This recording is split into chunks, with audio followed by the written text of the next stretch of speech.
Carol, will you please call roll? Commissioner Withrow, Here. Commissioner Tain, Here. Commissioner Lesmes, Here. Commissioner Franken, Here. Commissioner Stabile, Here. Commissioner Scupion, Here. One more. Commissioner Gleason. Here. I'm looking right at you. Thank you, Cheryl. And a few housekeeping, just remember to lean into the microphone so everyone online can hear us as this is a hybrid meeting. Cheryl distributed the October 21st, 2021 Planning Commission meeting minutes. Any changes, comments? None? Do we have a motion? Or will you take a vote on approving those minutes, Cheryl? So move. All right, so it looks like,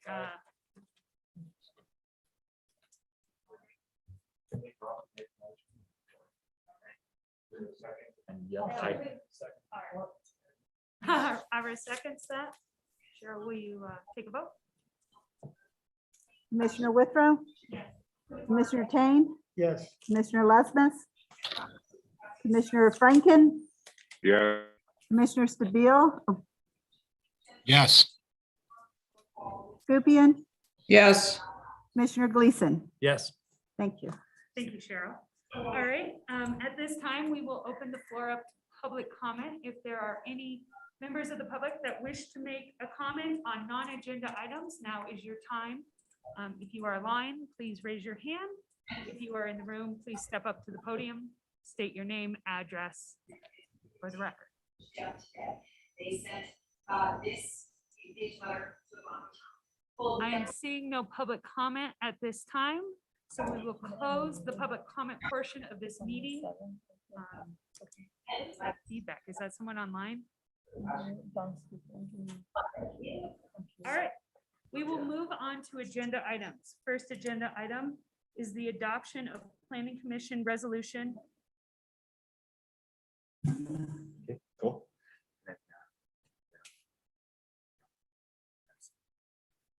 All right, moving on to agenda items this evening. First agenda item is the adoption of Planning Commission Resolution 22-01, a resolution naming the public place for the posting notices of Planning Commission meetings for the town of Frisco, Colorado, in compliance with the Colorado Sunshine Act of 1972. Give a motion. So move. Second. Second. All right, Cheryl, please call vote. Commissioner Withrow, Yes. Commissioner Tain, Yes. Commissioner Lesmes, Commissioner Gleason, Yes. Commissioner Franken, Yes. Commissioner Stabile, Commissioner Stabile, Yes. Commissioner Scupion. Yes. Thank you. Closing agenda item number 1 and moving on to agenda item number 2, planning file number MAJ 21-0007, CU 21-0002, and CU 21-0003, a sketch plan review of the major site plan application for a new mixed-use development, a conditional use application to allow ground floor residential in mixed-use zone district, and a conditional use application to allow for less than 20% mix of uses in the mixed-use zone district located at 80 West Main Street, Commercial Lot 1, second filing of Royal Mountain Ranch PUD. Applicant Ken Marsh, White Pines Residence LLC, represented by Alan Guerra Architects. Susan, will you please present the staff report? Madam Chair, if I could have just a minute, I think I'm supposed to recuse at this point. This is a project that's being handled by my office, so I'm going to step down from the decision-making on this project. Thank you, Andy. Andy has recused himself from this agenda item. All right, thanks, Kelsey. I'm gonna go ahead and share my screen.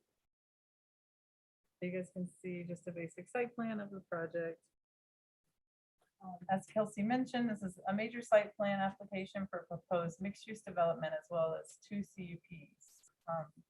The CUPs are for ground floor residential in the mixed-use zone district, as well as a second CUP to allow for a less than 20% mix of uses in the mixed-use zone district. So to clarify, we are reviewing this project on the sketch level. So the sketch plan review is the opportunity for planning commission to comment on how various aspects of the proposal, such as the use, architecture, bulk, mass, height, and neighborhood compatibility, comply with the community plan as well as town code regulations. So it's also an opportunity for the applicant to listen to the commissioner's comments and make changes to the proposal prior to the final step of the major site plan application review. So no formal action is taken at this time. We are going to discuss the application though in light of the community plan as well as town code. So first we'll look at the community plan. The proposed application furthers some of the visions and guiding principles of the community plan, including goals related to protecting the character and livability of Frisco's residential neighborhoods, reinforcing Main Street as the heart of the community through the creation of an attractive entrance along West Main, and ensuring a mix of ground floor uses on Main Street that support a thriving commercial atmosphere. With the inclusion of the 4 deed-restricted affordable housing units, it also provides opportunities for a balanced mix of housing and services to support local businesses, employees, residents, and visitors. And then there's some goals that staff finds it did not align with, such as housing located above the ground floor along Main, and ensuring that as development and infill occurs, the town's overall mix of land uses remains aligned with community goals.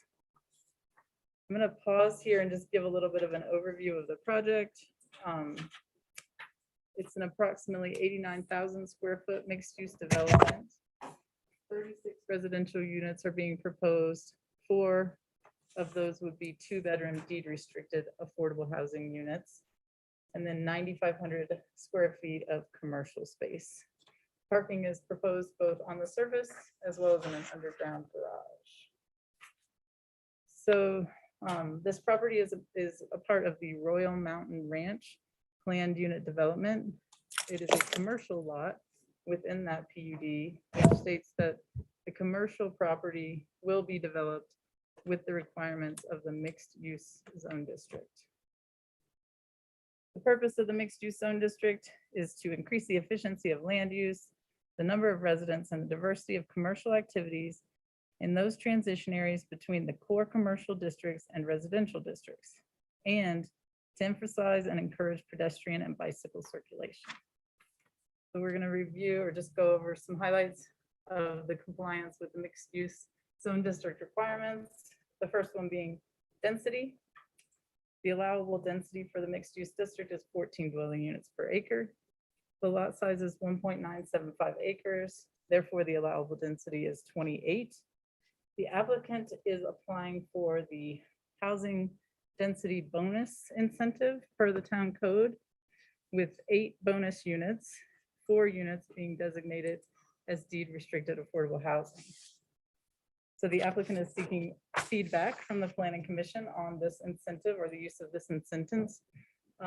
They may be approved by the planning commission based upon the finding that the additional units, because of the structure's design, height, mass, and scale, do not detract from the character of the vicinity and small mountain town character.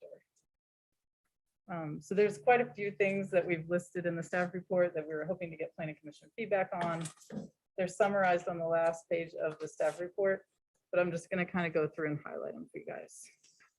Other zoning requirements: lot area, lot frontage, minimum open space, maximum lot coverage, and setbacks all appear to be met in the initial sketch plan application. The next zoning item that needs consideration would be the maximum building height. It is 35 feet in the mixed use district for flat roofs. Because the functioning components of the roof system consist of a flat roof, the maximum building height standard would be the 35 feet. there's obviously a 45-foot height requirement for fixtures. So there's also decorative rooftop elements, which vary in height from 36 to 39 feet. The UDC does allow chimneys, steeples, cupolas, turrets, clock towers, and similar rooftop elements to exceed the maximum height limits, subject to planning commission finding that these elements are of reasonable and balanced proportions. So again, this is another item that the applicant is seeking feedback from the planning commission on whether or not the decorative rooftop elements are in compliance with the maximum building height requirement. There's also a unique district standard for this property, or for all properties with frontage on Main Street.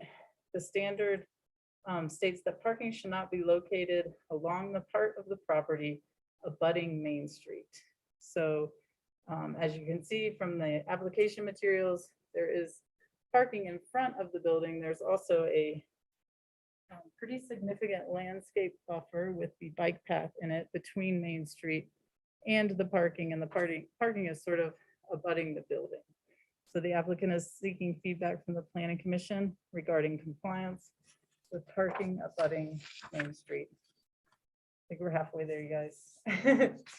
There's quite a lot of unique aspects to the proposal. So the next item to discuss would be the conditional uses. So we have two conditional uses: residential on a ground floor. The proposed structure is, it has residential units in the rear of the building on the ground floor, and the mixture of residential and non-residential uses, with each use not making up not less than 20% of the total gross floor area. So this application is proposing residential with a commercial component of about 15% of the total gross floor area. So there's a number of criteria. There's 6 conditional use criteria that the applicant has to meet in order to get their conditional use approved. They've submitted narratives to demonstrate compliance with each of those 6 criteria. I'm gonna just highlight each of those criteria and how staff feels they are meeting or not meeting that one. So the first one is that the use is consistent with the purpose and intent of the zone district in which it is proposed to be located and furthers the goals of the Frisco Community Plan. Staff finds that the commercial component faces Main Street and appears to meet the intent of the mixed-use district. It provides a transition between the existing residential to the south and west and the commercial area along Main Street. However, the residential use on the ground floor is in direct conflict with Community Plan Goal 14C, which is to ensure ground floor uses on Main Street create a balanced mix of uses. The development does meet Community Plan Goal 1.5 by promoting a diverse offering of workforce housing opportunities. So for the units being deed restricted workforce affordable, staff feels they are meeting that Community Plan Goal 1.5. Second criteria is that the use is compatible with the mix of the development in the immediate vicinity of the parcel in terms of density, height, bulk, architecture, landscaping, and open space. The proposed building will have a higher density and will be a good bit larger in terms of height and bulk than the existing developments in the surrounding vicinity. That's not to say that they would be significantly larger than the zoning allows for the mixed-use district. The third criteria is that the use be compatible with the character and enhance the mixture of uses in the immediate vicinity of the proposed development. And I'll refer to the applicant's response for that criteria. They feel that it is compatible and that it reflects a similar mix to the existing development in the immediate vicinity. The fourth criteria is the location, design, the location, size, design, and operating characteristics of the proposed conditional use minimizes adverse effects. Separation of the commercial use from the existing single-family residential to the south and the west would help to reduce the impacts of the commercial developments on the residential area. The fifth criteria, there are adequate public facilities and services to serve the conditional use. Service providers that we reached out to on the referral comments have indicated that basic infrastructure and services are available to serve the development. The final criteria, the sixth criteria has to deal with imposing conditions on the conditional use to ensure that the use complies with this chapter, is compatible with the surrounding land uses, and is served by adequate public facilities. So staff has not proposed any conditions at this time, but we recommend that the Planning Commission consider special conditions to the uses to ensure that the project complies with the town code and the community plan. Next thing we're going to look at are the development regulations. This is the sketch level. We'll review all of these again at the final level. So I'm just going to highlight the ones that are not being met at this time. On-premise parking regulations, for the most part, are being met. But I just wanted to note that ADA accessible space requirements, including the van space, tandem parking criteria, EV and bicycle requirements will all need to be met at that final step in the plan review. The bulk of the items for consideration under the development standards would be the non-residential development standards. These, we have a few items for Planning Commission feedback. The first of which would be that compatibility with neighborhood character.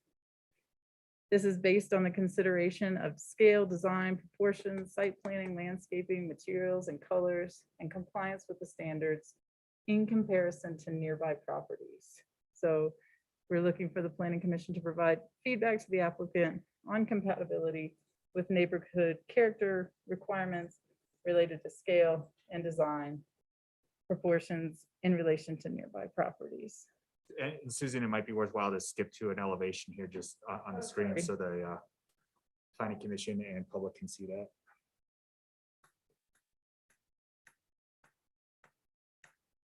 Is that a good one? I have, maybe I'll leave the 3D models. Okay. The next item would be facade standards, which include building articulation with the specific numerical standards related to breaks in the wall plane at specific intervals. The applicant is seeking feedback from the Planning Commission as to compliance with the building articulation standard relating to variation in wall planes. Roof standards are to ensure compatibility with the buildings in the area and to encourage visibly pitched roofs or roof elements.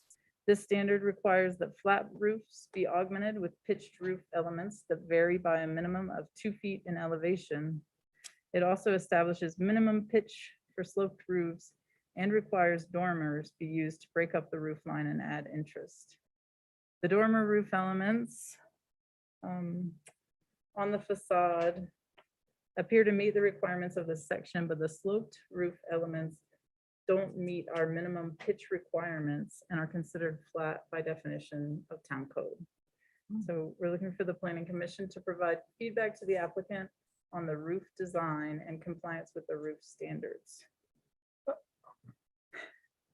For the building material standards, the structure is proposed to have horizontal wooden or wood look lap siding, stone veneer, metal standing seam panels, and metal railings.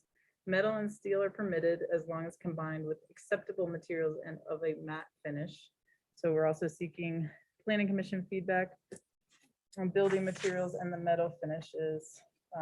And then there's no bulk plane encroachments being shown on the drawings at this time.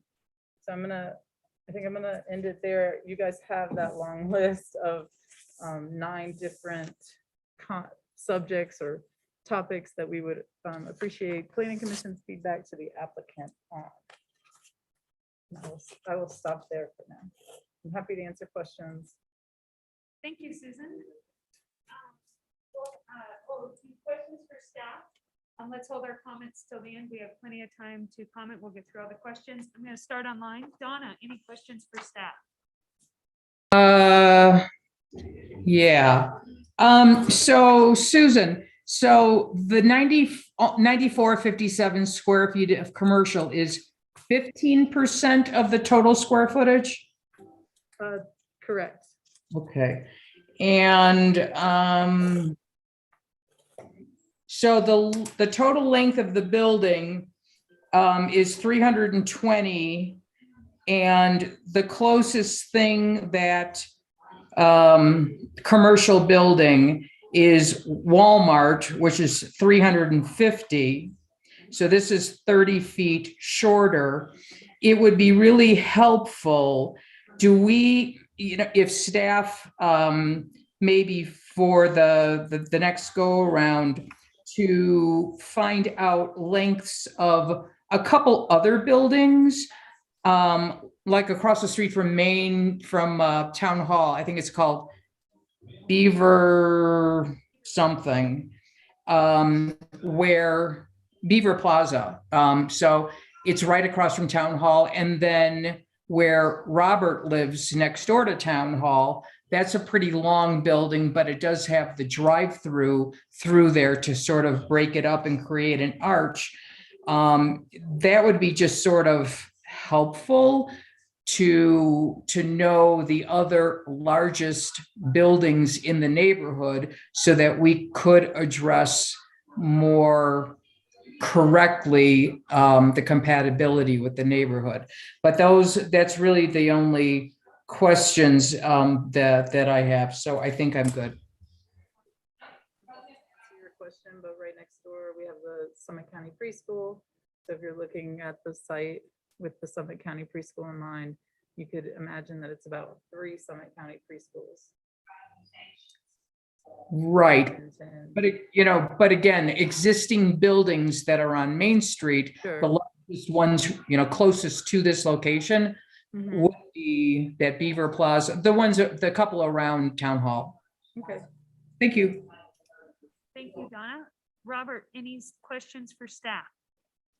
Yeah, I think I have a weird question, but we had a public comment. And I was trying to understand the public comment that Rob was trying to make in what he posted. And it would probably be helpful for me to at least figure that out. So if you could enlighten me, that would be helpful. That's at least one question I have. It's hard for me to speak for Mr. Philippi.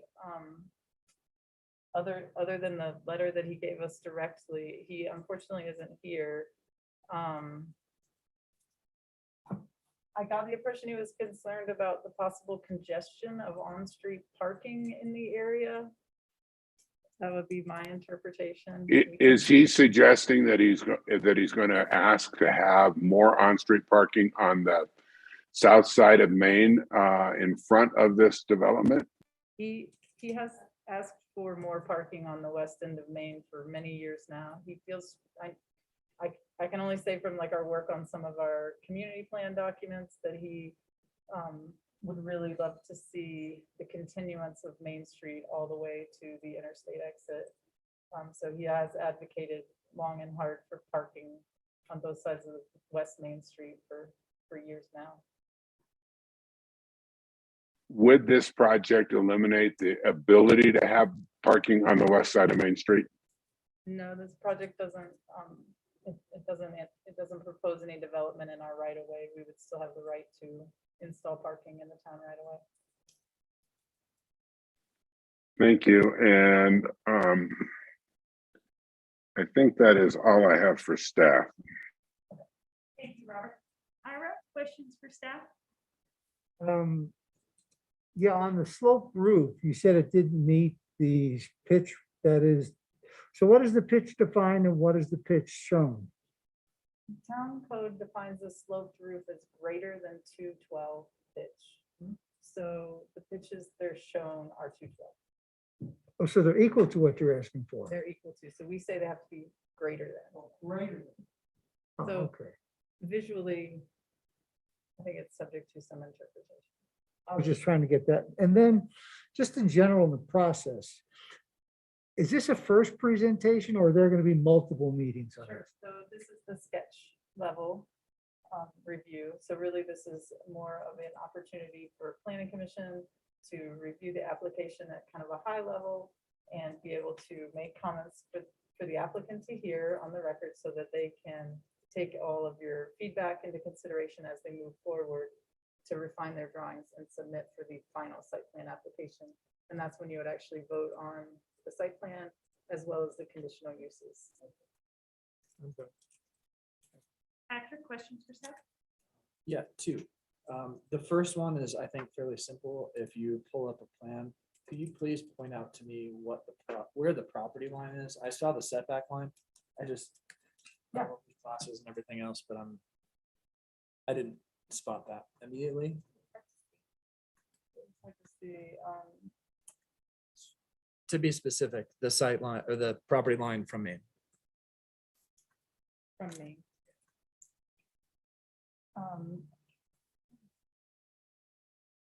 This colored drawing might be the best view of it.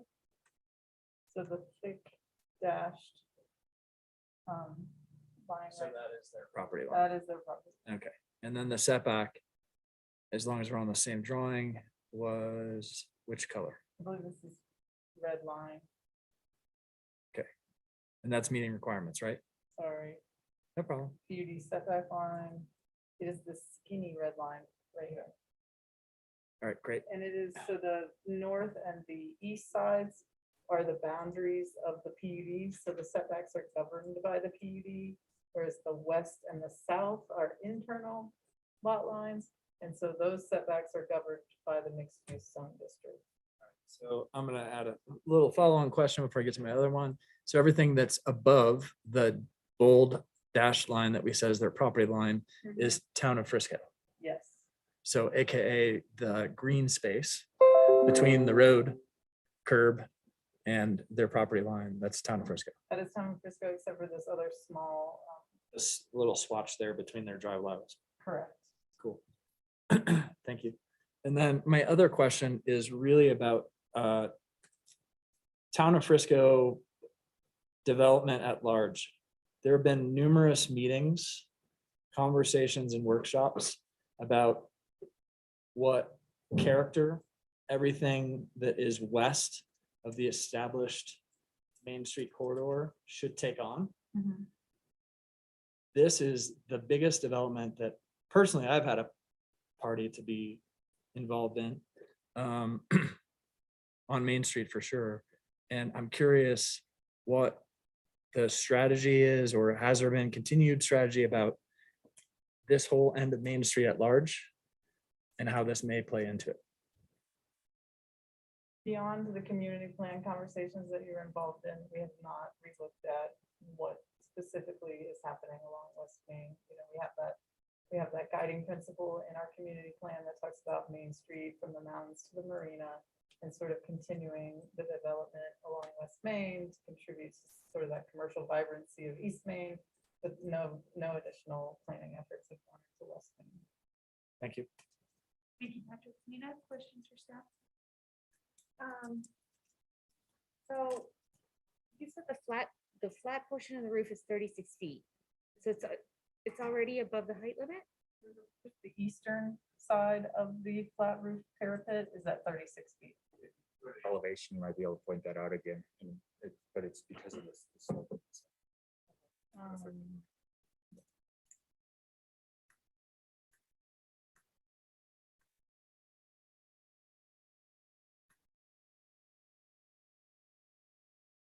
So on the left-hand side here, the parapet roof in this area is at 36. Then my other question has to do, and I think I ask this question every time. But the AMI target for the bonus units, what is it? And are there, I mean, is there a standard deed restriction that you guys apply? There in, Don's nodding, so. He can answer. He's ready. I- It's 100, the code calls it out. The code says it has to be 100%, and you have to use our standard deed restriction. Okay. I thought I read over your code because I was confused. that one section, and it has two sections, one's for accessory and the other one is for the bonus. And so I thought that 100% AMI maybe only applied to the accessory residences. No, it It applies is to for all. both, yes. It And is- is it, and I guess I'm just curious, is it the sort of deed restriction that has appreciation caps and income limits? Yes. Correct, yes, it is Okay. the standard deed restriction that includes it for AMI caps, yes. Okay. I guess one other question I had is about the back, is there a retaining wall or just a fence? Or, I mean, on somewhere it was labeled wall. It's to the front.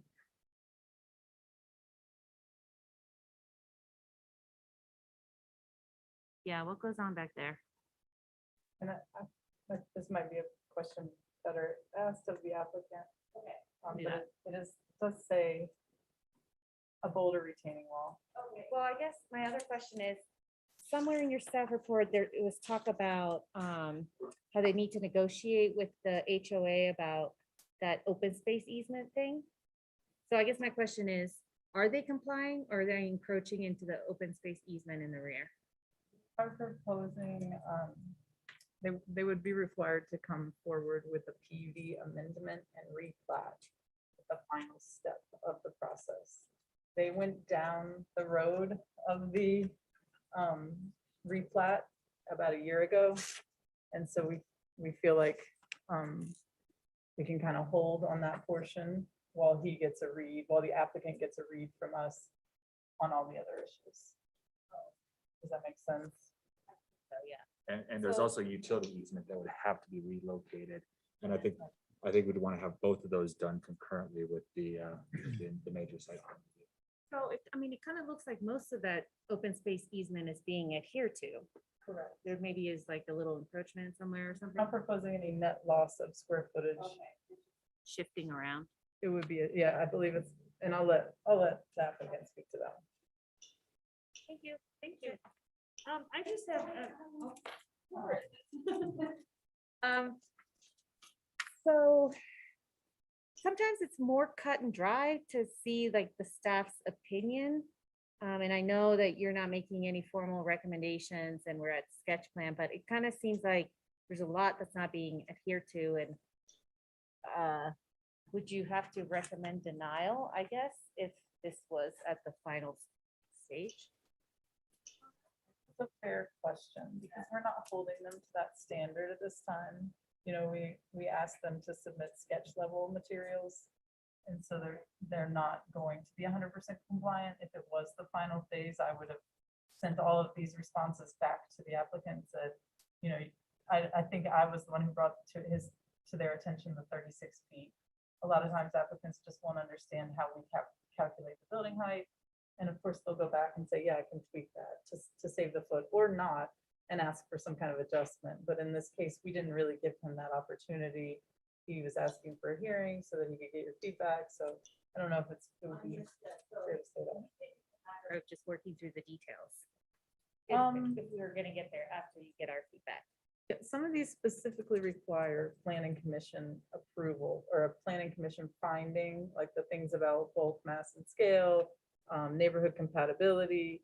So I think the applicant is seeking sort of your sketch level impression of whether or not this building meets that specific code requirement. Thank you. And one thing to add on to that, as Susan very well pointed out, there is quite a bit. And I think individually, you might be able to say, yeah, this one works and this one works. But in this particular case, there's also 2 conditional use permit applications. And again, individually, the criteria may work, but since it is a project as a whole, we do need some feedback from you on it as a project as a whole. I just have a couple questions. It mentioned in the staff report that the first floor is not addressing the height yet. And And to me, if they weren't going to meet that 10-foot ceiling height, wouldn't that have to be an additional conditional use or? the grounds for denial. So assuming that's going to be met. And if you, even though it's not talked about at this. yeah, and if you look at the elevations, it appears as though they are proposing a 10-foot ceiling height, but we didn't specifically ask them to quantify that and state it on the plans at this point. You can tell there's just so many different items that we're trying to allow them a fair and, speedy process. Then I saw in the plans for heated sidewalks, is this being calculated into the snow storage, or is this a separate thing? Like when you were looking on this plan that's up, it said heated sidewalk, I believe, Mhm. and heated terraces. So are those terraces and whatnot? I know we don't account for deck, snow storage in our current code. As you know, everybody just tosses it over the deck. So I'm just wondering how this is working in with the snow storage calculations. I think the applicant might be better able to answer that question, and you're right, we don't count the heated we don't count terraces towards snow storage. And finally, just to follow up on Donna's question, do we have like a general idea how long the professional building is? Yeah, the West Main Professional Yeah. Building, I looked at that one and I believe that one was somewhere in the ballpark of 150 feet, but I can't say that for 100% guarantee. I did measure the Summit County preschool next door and that was 110 feet in length. So this is about roughly 3 times the length of the Summit County preschool. Okay. Any additional questions for staff? I'm seeing none. All right, we will close that portion and move on to the applicant's presentation. Tim, are you presenting this evening? Tim Sabo with Alan Guerrera is presenting. Please take the Are floor. you able to check and see if this fires up? Are you plugged in? I am. Ready? I think it's the left turn. Awesome. So you need a bigger lectern. I got a lot of stuff here. I'm Tim Sabo. I work with Alan Guerrera Architecture. I know a lot of you guys, or I've at least talked to some of you guys before. We do a sound check real quick. Donna and Robert, can you hear or does he need to lean into the microphone more? I can hear, I can't see anything yet. So if he's presenting anything, I can't see nothing's up. anything. Hi, Donna. I actually was on the planning commission here a long time ago. Donna was on there when I was, and she's still doing it. She's my hero. Good job. I appreciate all you guys, the effort you put in as a planning commissioner. It's a lot to do. And, whenever you live in a small neighborhood, you sometimes, make friends and make enemies with your decisions and stuff. And I feel where you are, but I wanted to give a little background on this project. It's been a long time in the making. We've had several planners and several town managers and several developers and a lot since we started this one. And I wanted to just mention that, we're appreciative of all the efforts of everybody trying to help us on this one. It's been a lot of, like Susan pointed out, there's a lot of issues that we see as on paper, it looks like a lot of issues, but it doesn't feel like a lot of issues whenever you feel the design that we've been working on for all these years. It seems to be a good one. Is that big enough for you guys to see? Or are you guys looking on your monitor? Okay, gotcha. So this is Frisco. There's the lot. I've circled it in red from this Google Earth image. It's in the shadow of Mount Royal a lot, nice cold spot in the winter. And here's the lot north up on this page. It's 2 acres or just under 2 acres, and it's undeveloped. It's been undeveloped for a really long time, and we have entertained thoughts from other developers over the years who had ideas for this lot and went in and started to investigate things and the sale price and the property values and the encumbrances on the lot and everything added up to everybody just passing on it. And we never really had anything stick until now. That's why this lot seems to be, and not that it's just us, but it's the developers around have not seen something that they can make work on here. But that's part of what I wanted to bring up this view for. You can see that, let me back up. So this is the PUD. I don't know if you can see cursor. Let me see if I can highlight this.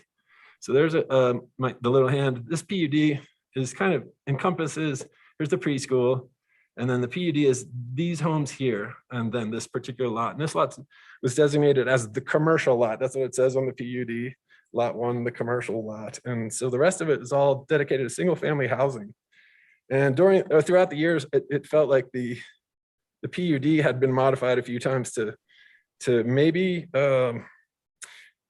restrict development on here, or maybe push it off into the future. It felt that way just reading through the documents and through the history of this thing. And that's partially why I think it's still vacant. But as we zoom in here, you can see here's the preschool they were talking about, 110 feet, I guess. I didn't measure that, but I'm going with what you said there.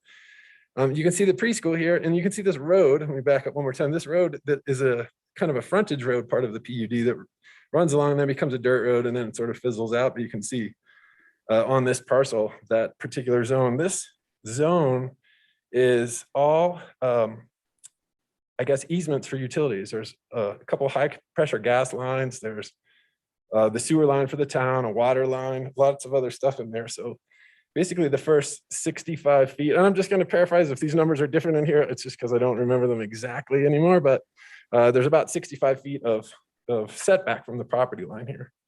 And then that's where you can see this stuff. And the Summit County Preschool, you can see they had the same encumbrances. So that's where their parking is and the lot next to us. And that I'm not sure what happens to the gas lines after they reach here, but it's the same thing with the vacant lots over here, or the vacant lot and then the Peak School lot over here. So that's, you can visualize the setbacks when you go out there by seeing where the front of the preschool is. And that's kind of gives you the perspective on how far back from Main Street it would be. Here's the view looking from Main Street. And this is, I hate switching back around and making you seasick, but again, I just wanted to iterate the, here's where we are on Main Street. This is a town right away. And then there's the bike path, and there's a significant tree buffer here. And so when you're out there, you can feel that, you can see that. And there's an existing driveway that was cut in there before our time looking at this stuff. And in that particular driveway, there was also easement for a water line or a sewer line, or both actually, that comes through there. And so that was another, is sort of right through the middle of the parcel.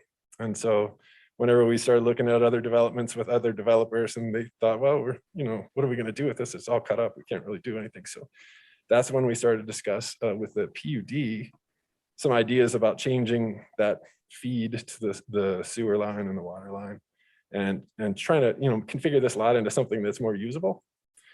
And so again, back to here, you can see the tree buffer and the bike path, and essentially the dirt shoulder. And this is where a lot of snow piles up and everything. But as you drive by there, you often don't even notice this lot just because it's sort of, there's nothing there yet. So let me pop out of that one.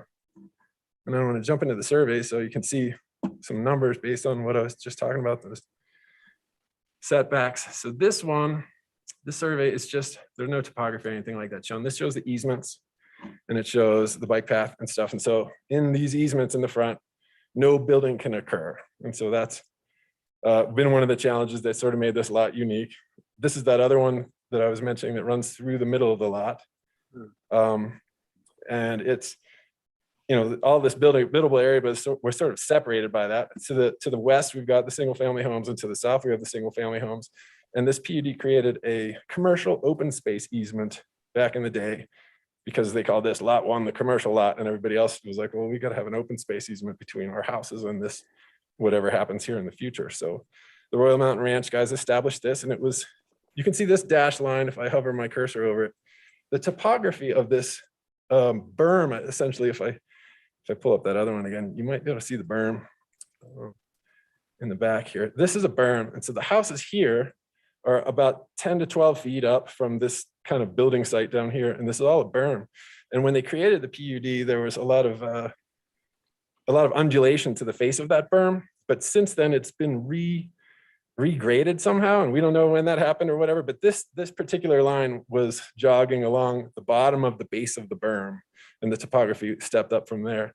And you can see the topography now on this next page has been sort of revised and sort of more of a straight line of a berm. And so we talked to the PUD or talked to the homeowners over there and asked them about, configuring this a little differently so we could create a better building area, a more rectilinear, I guess, building site, and change that. And so that in hand in hand with removing this easement encumbrance in the middle and moving that utility to the west property line, we've kind of worked out with the PUD, a building site that really works actually for development. And it took a long time to discuss with them, and there was a lot of interested parties involved over there. And we finally got them to agree to that. That's Susan talked about that. We were going through it a year ago.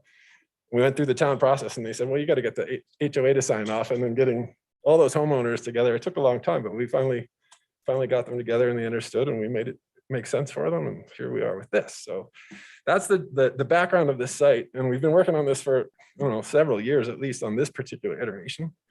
And so I just wanted to mention those encumbrances and show, because it leads into why we've designed it the way we did.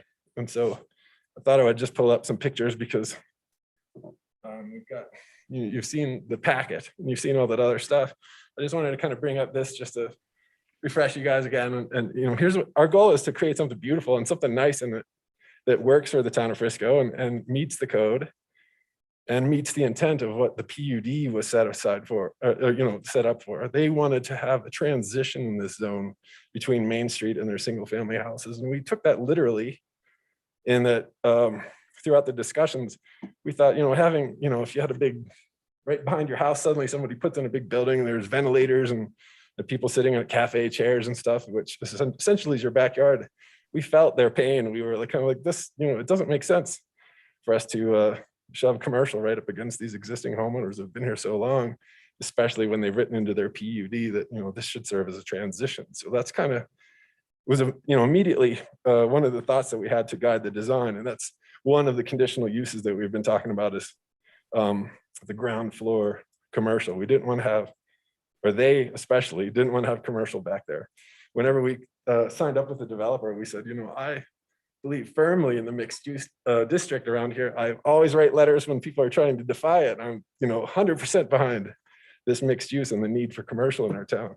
And then I get presented this project and think, oh man, that would be stinky to be right next to a pizza oven all day if it was my house or whatever. So I felt that in this zone, the PUD sort of gave us a little more direction on what we should be thinking about. So I just want to scroll through some of these images and then I'll get back to that plan really quick because there's a lot of things to consider, but I just wanted to give you the big picture first is, what we're trying to do is something beautiful and creative and works really well. So this is from the kind of the west north corner, just looking at commercial spaces, units, and kind of the architecture that we were proposing.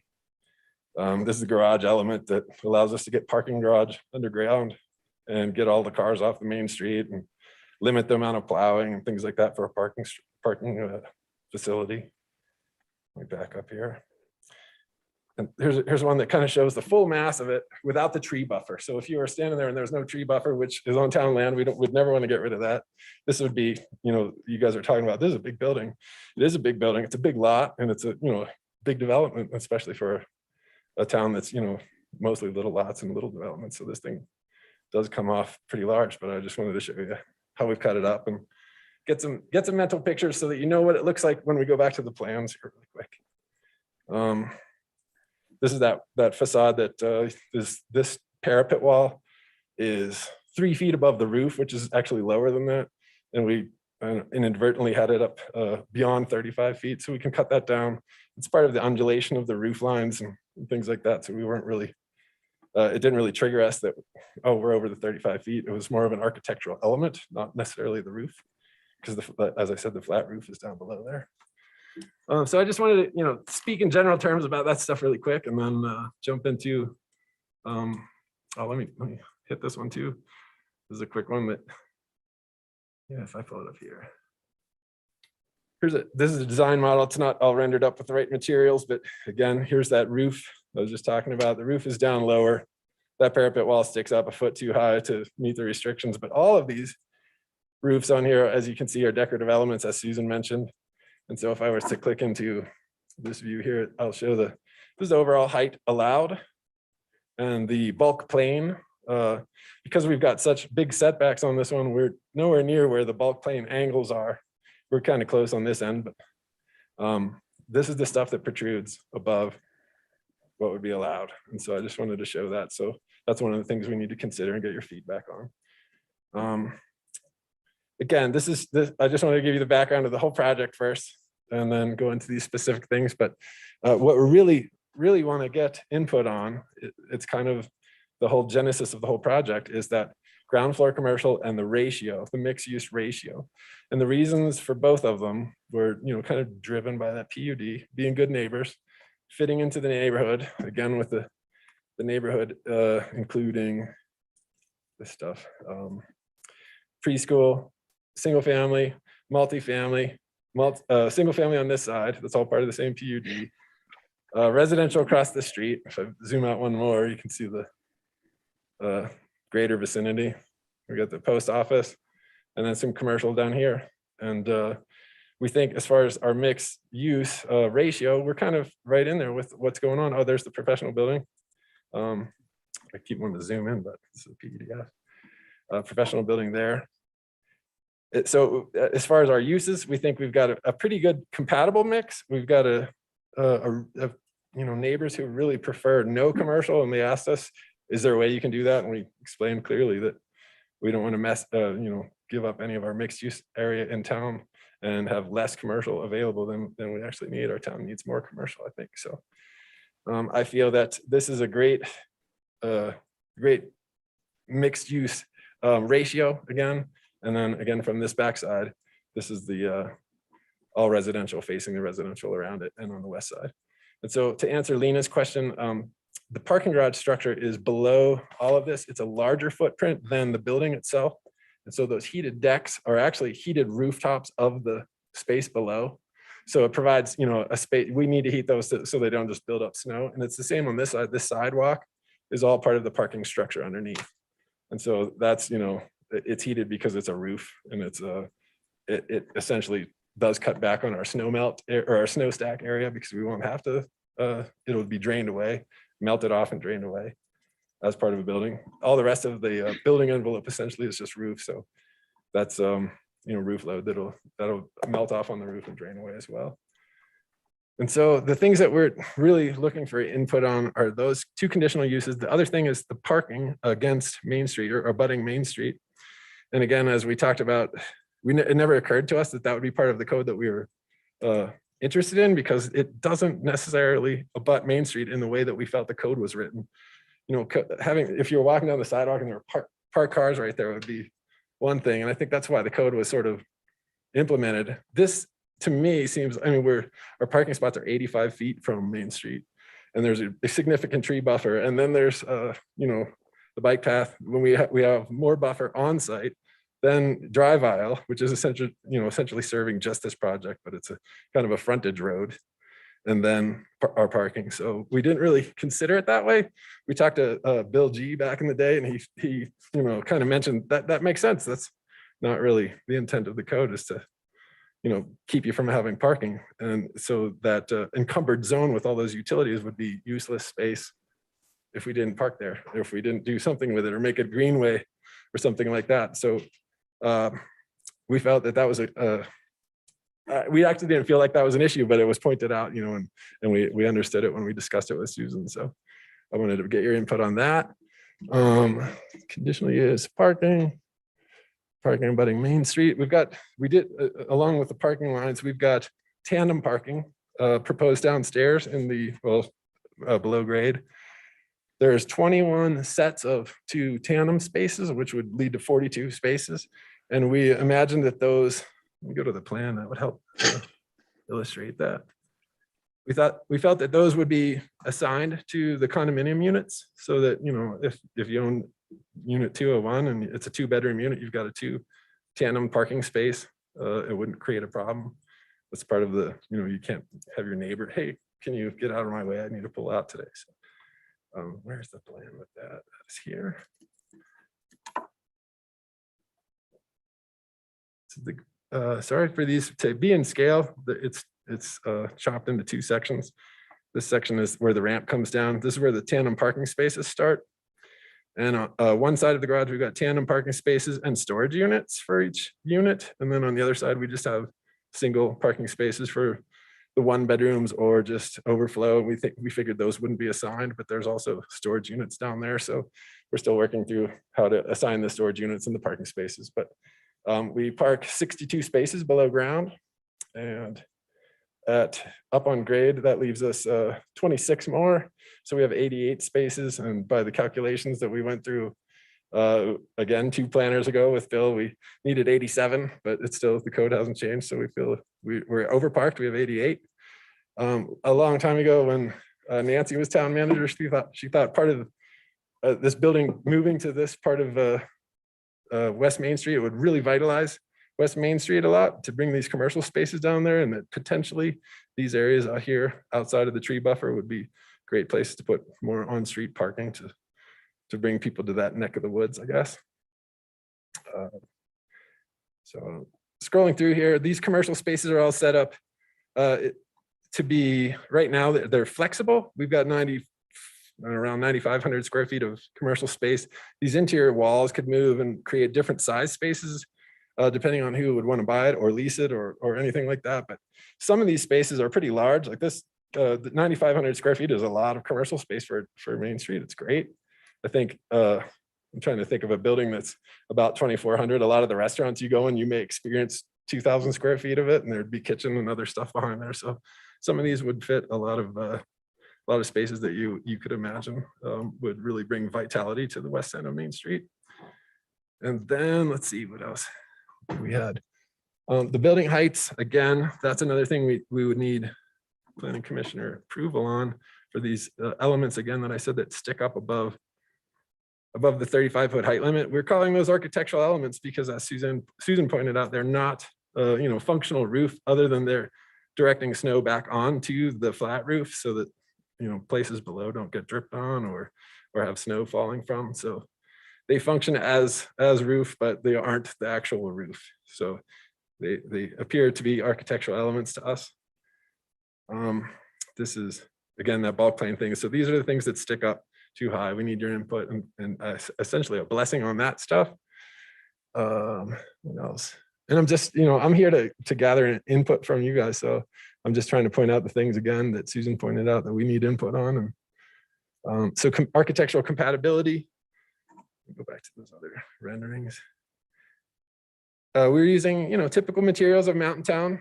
It's a building that would be built in 2022 if we got through the process this year.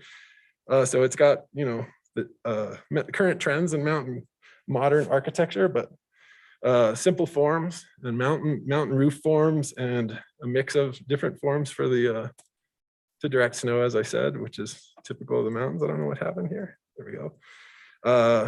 And the materials again are mountain home materials. I'm not really a big fan of stucco on our main street and things like that. We're proposing to, have natural looking materials and real stone and things like that, and timber work. So the architectural compatibility is there. And again, with the scale, I keep bringing up this drawing because that's the one that shows the whole thing. We did break this up a lot. One of the things that Susan pointed out was the articulation of the building. And in this particular layout, we worked really hard to make sure that we are by the numbers. And it may not appear so in just because of the scale of this thing, but it's large. But if you look at the articulation of it, we've broken it up based on the, their linear wall lengths and then steps and jogs in the wall, where there may be, where you're asking for 4 feet every, I don't know what the numbers are, 50 feet. We've got 2 feet and 25 feet, and it steps a lot more than code or the prescription of the numbers, but it's just, depending on how you look at it, it's hard to understand that it does that. And we can go through that in the future, but I just wanted to point that out. We definitely stuck with the code requirements and directions on that, and especially on the, I'm trying to find the renderings of the backside that faces the neighbors. They were very concerned of the same thing. So the backside has a lot more undulation that's more drastic, I guess. Hold on, sorry, my PDF's jumping. So the backside undulates more. The front side has that commercial face, and we're trying to create large usable commercial spaces on that ground floor. So our undulations were more often and less dramatic. And in the back, we could go in and out a lot more because we had smaller, bedrooms and living rooms and things like that to work around. So we did address the articulation as best we could on there. And I think we actually do meet that stuff, but we're looking for your input on that.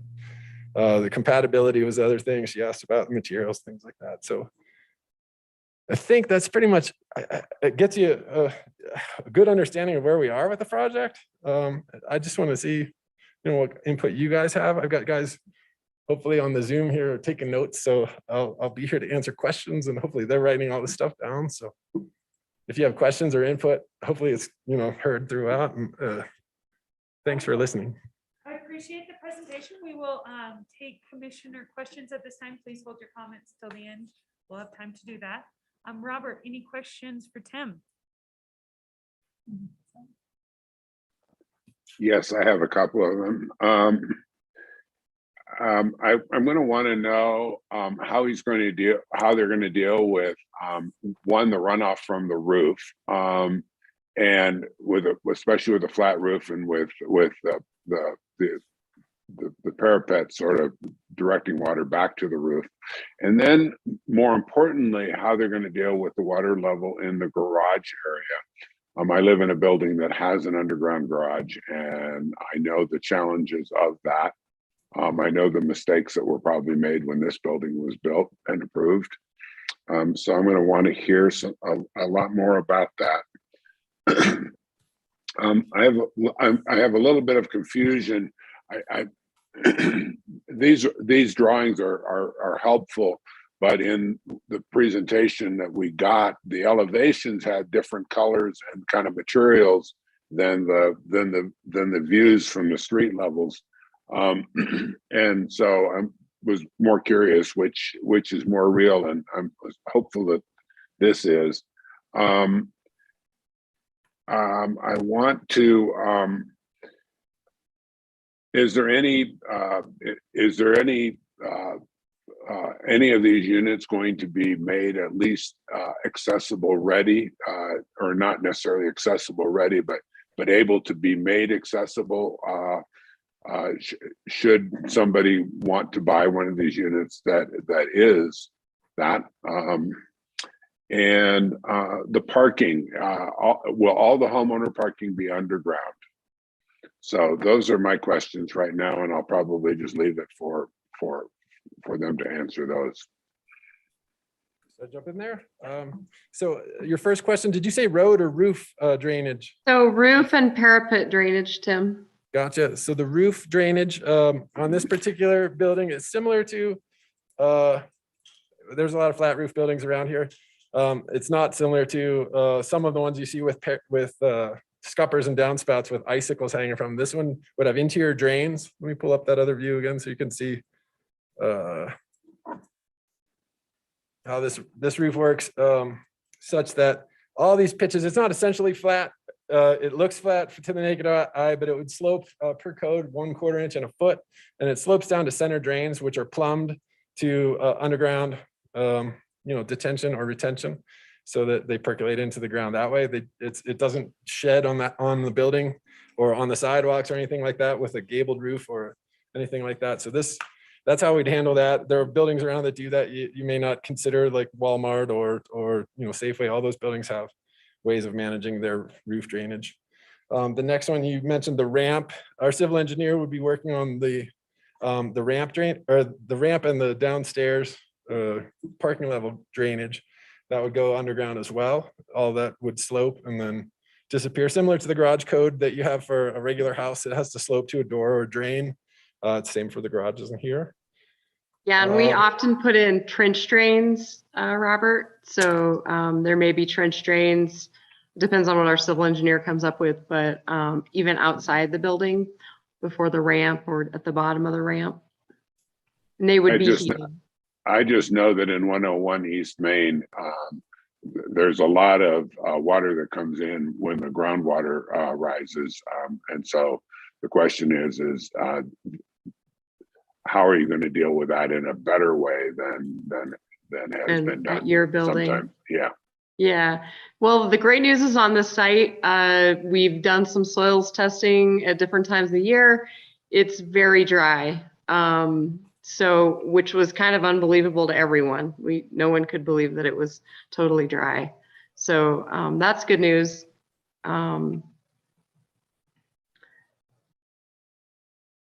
Your next, that's Suzanne, Alan Sabo from Alan Garrett Architecture. She's on Zoom. Let's see here. The accessibility, all these units have the ability to be adapted to be accessible for wheelchair use or any handicap. So it would be all of them would have that ability, Including the deed restricted? including the deed restricted. There are different levels of, if you go to a hotel, you're looking at full ADA where it's already set up that way. Residential has different types of codes where you can have type A or type B adaptable units where you could easily remodel them to have, accessible usage with a wheelchair. Some of those, require blocking in the walls for, grab bars in the bathroom. All the clearances need to be right for, accessible stuff, but they don't necessarily have to be accessible day one. We can have the adaptability to change any of them easily. That's part of the code. So. And then the materials, he was asking about the materials, and I have to say that's my directive. I didn't like how the buildings were looking. And so in these last couple weeks, we have made a bunch of modifications to those materials. And I think it looks so much better. And I'm glad to hear that you liked it better too. And then the last question was on parking and where homeowners will be parking. Robert, 62 spaces down below would be all for homeowners. Then we've got 26 more up on the top. The total number required would include some on the surface. So as I mentioned, we're still discussing on how best to lay them out so that, some of the units or all of the units would have at least one parking space downstairs if we can make it work that way. And you would you necessarily just put the deed restricted up on the ground floor? No, definitely not. I'm done with my question. Thanks, Robert. Donna, questions for the applicant?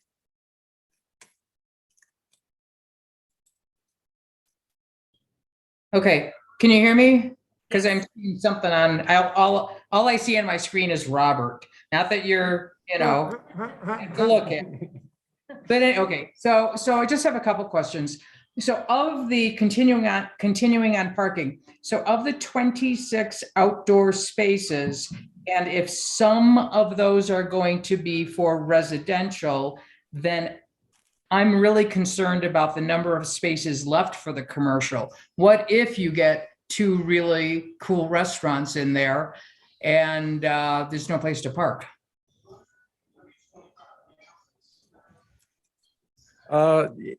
This is sort of as a mixed use, we're imagining that some people are there sometimes, some people are, there for the restaurant sometimes, and the homeowners are there not all the time. So we're imagining we're not going to assign the spaces that are on the parking lot. So they would be for any use for the residential or for the commercial. Okay. And then the other question is that, again, addressing the commercial, and you're talking about this tree buffer, then is this tree buffer going to be detrimental to the commercial? And if it is, because you can't see the commercial from Main Street, then maybe for this next round, you would also throw in some visuals on some signage, whether the signage is going to be only on the building or to help the commercial I don't know what the code is, and being mixed use, if there would be a monument sign, or something to help direct people so that they know that there's commercial in there. So just, are you proposing, and you probably haven't maybe thought that far, but if you have, it would be nice to be able to know your thoughts on signage. That's a good point, Donna. We'll take that into consideration. I know that whenever I go places, I just tell my car to take me there, so I don't have to find it. And Yeah. just kidding. But if you Signage don't would be great. know, Yeah, but if you don't know you're going there and, you know, Right. all of the people going down the street, if, you know, just to help the potential commercial, yes, you have this tree buffer, but then you have commercial. So if you can't see the commercial, then I'm concerned. Understood. Yeah, Yep, we'll and have- have to address that. I think signage would work really well between the two driveway entrances. Because if you're passing in one direction, you see it and you still have time to turn, same in the other direction. So I think there's a great spot for it there and that would work really, really well. Thank you. Appreciate that, Donna. Patrick, any questions? Yeah, please. So I apologize in advance. You're gonna get beat up on parking here a little bit, but have you guys engaged consultant specifically about traffic flow and parking patterns? As I look at this plan, I'm concerned about ins and outs, people turning lefts and rights, access to retail, people getting down into the garage. You know, I mean, my first reaction is, should there be a dedicated drive that takes people into that below grade parking structure? And should the driveways be, there's an in and then there's an out, but that would require a separate entrance for residents? I'm just curious how you guys came to this particular conclusion. That's a good point there. We had several iterations of this when we had the garage on the opposite side of the building. The PUD kind of did, the rest of the neighborhood didn't really like that one because of the where it was directing headlights and things like that for most of the residences and stuff like that. So we haven't engaged a traffic consultant on that. That's part of our next step. But we have gotten input from the PUD and then from the town. This other view will maybe clear this up a little bit, but they like to have the road cuts to be opposite Main Street from ones that are existing there if you're going to propose a new one. So the one on the right here in this particular view is opposite of a driveway cut on the other side of Main Street.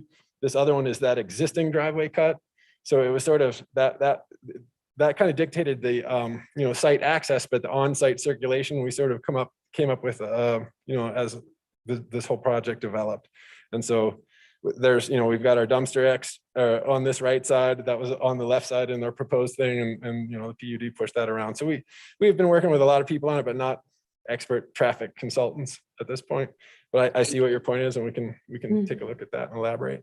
This should have Yeah, been and I think- a staff question, but are they required with the scale of development to do a traffic study? Okay, perfect. Thanks.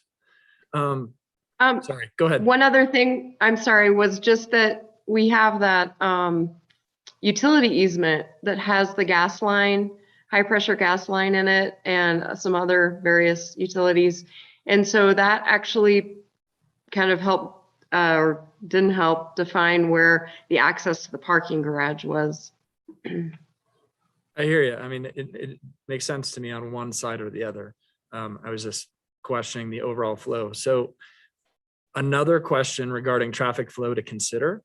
Have you thought, this day and age of COVID and everybody orders everything from their phone in 2 seconds, there are a myriad of FedEx, UPS trucks dropping off 52,000 packages a day per residence, right?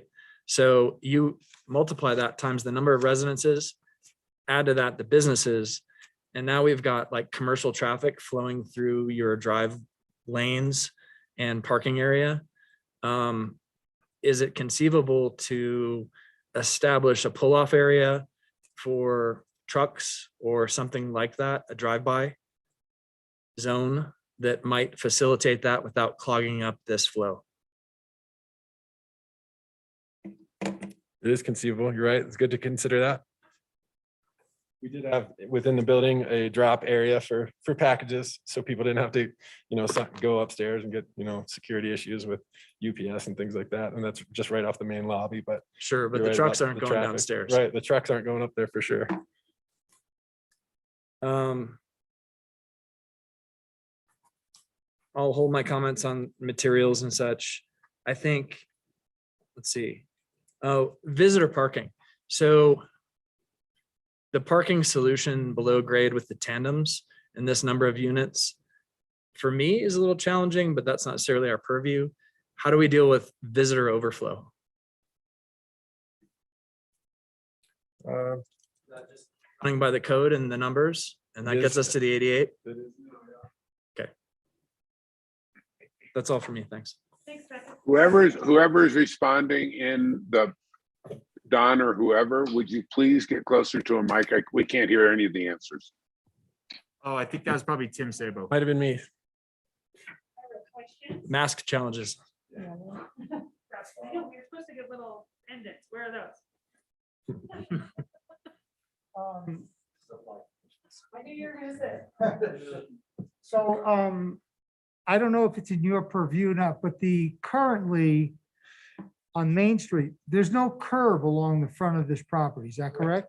Correct. Is this one of the only sections of Main Street with no curb? I couldn't tell you that.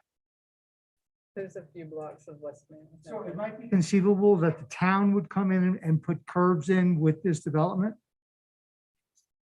I guess what I would say is that's not in any current plans of the town. There's limited curb from pretty much Madison all the way out to the highway. I mean, there are some sections, if you just saw it in the corner of the screen there, right where Tavern West is, there's some sections on the north side where there is some sidewalk. For the most part in this area though, there's the rec path and that wide buffer. So Okay. it might be a future development plan to install some curbing, but that would go along with parking and some other improvements to West Main that have been discussed tonight. So I was a little bit befuddled, but then I think I figured it out. On the floor plan pages, it says level 1 and level 2. So I have assumed now that level 1 and level 2 are mirror images. They're exactly the same floor plans on 1 and 2. 2 and 3, but you're 2 and correct. 3, I'm Yeah. sorry, yes. Yeah. On 2 and 3. And so on 2 and 3, this is like an interior hallway, that nice blue color. Yeah. Just a practical, what are people going to do with their trash? What do they have to do to get rid of their garbage? We've got that set up for down in the downstairs. It would have to go down elevators with them. Elevator's not not a dumpster, not a Oh, we chute. didn't plan that in. That's a good point. We could figure that out. I've seen that in buildings. Yeah, I was just, thinking about if I'm gonna live there. Gotcha. And so on levels 2 and 3, are the ceiling heights interior the same? Yes, So they're both like what, 8-foot ceilings on 9 those? feet. We have it proposed at 9 feet. Yeah, both of them would be 9 feet. Correct. Okay, The ground floor is proposed as 10 feet is one of the questions that Susan brought up, but sorry to interrupt. yeah. And then this being a part of that, what, Mount Royal, is this gonna have its own independent HOA or? And then up to this point, you've consulted with the existing HOA, and would it be fair to say you have their seal of approval? We have had their seal of approval on the PUD modification. And we have exposed them to this stuff, but we told them we needed to work on the conditional uses to make sure this works. And then we will continue with their process. They have seen the drawings, yes. And just, I come from New York, so I don't believe everything I see. And part of your notes say wood or wood look when we talk about the finished material. Correct. What's that latitude? How far does wood look go? We will definitely be using wood because the HOA has pretty strict guidelines, and we actually fall into their whole guidelines, design review guidelines, and they require wood, actual natural wood, and they would prefer us to use a thicker product than is traditionally used, because a lot of those homes back there have 2x siding or log siding or actual logs. Okay. And then I'm assuming, listening to the parking conversation, it's only going to be homeowners that have access to that garage door? Yes. And what if they had a guest? Could they somehow, was it just a code, or have you got that far to figure out how one opens that door? I would assume it would be a code or a key card or something that you pop into You're right. something, but we haven't gotten to the logistics of that, but we imagine that it would be secure. Okay. That'll be it for me for now. Thank you. Okay. Thank you, Ira. Lena, questions for the applicant? Sure. So just because you brought it up, I'm curious if you thought about using that frontage road as like access to the site that would appear to look like a frontage road. Coming off the existing PUD road. Oh, I know what you're talking about. This other view has it in there.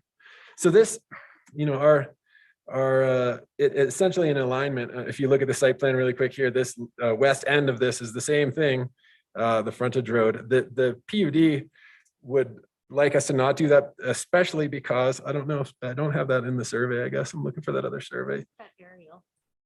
I'll go to the arrow, but I was looking for the survey. There's a lot over there, and that's where the last driveway would come off. There's one vacant lot left in the PUD. Oh, And so, let me find that aerial picture so you can see that.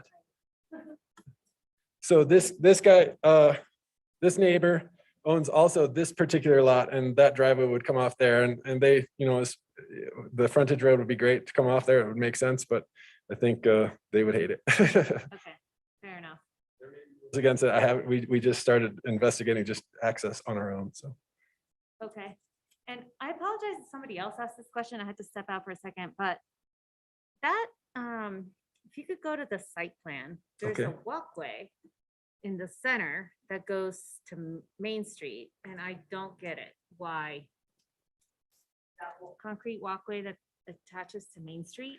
We were imagining bicycles may want to come up down that. I don't know. It's Why? If bicycles are coming on the bike path. they could come on the bike path, but if you wanted to go across, we've got a walkway. We planned if there was parking out there, maybe that would be a way to walk in, but at this point, there's no parking. If So- there was parking out there, that makes sense. But that sidewalk connection to me is like goes to a lane on Main Street. Yep. So I guess that doesn't make any sense to me. Gotcha. And it actually is on the town right away, so it's not something that we would construct, but it's just something that's out there. But On in the the plan. same vein, the walkway that is in front of the building, Yeah. there's a walkway in front of the building. Is that like curb separated? Is it how, like, it seemed pretty small and it seemed like it wasn't separated by a curb.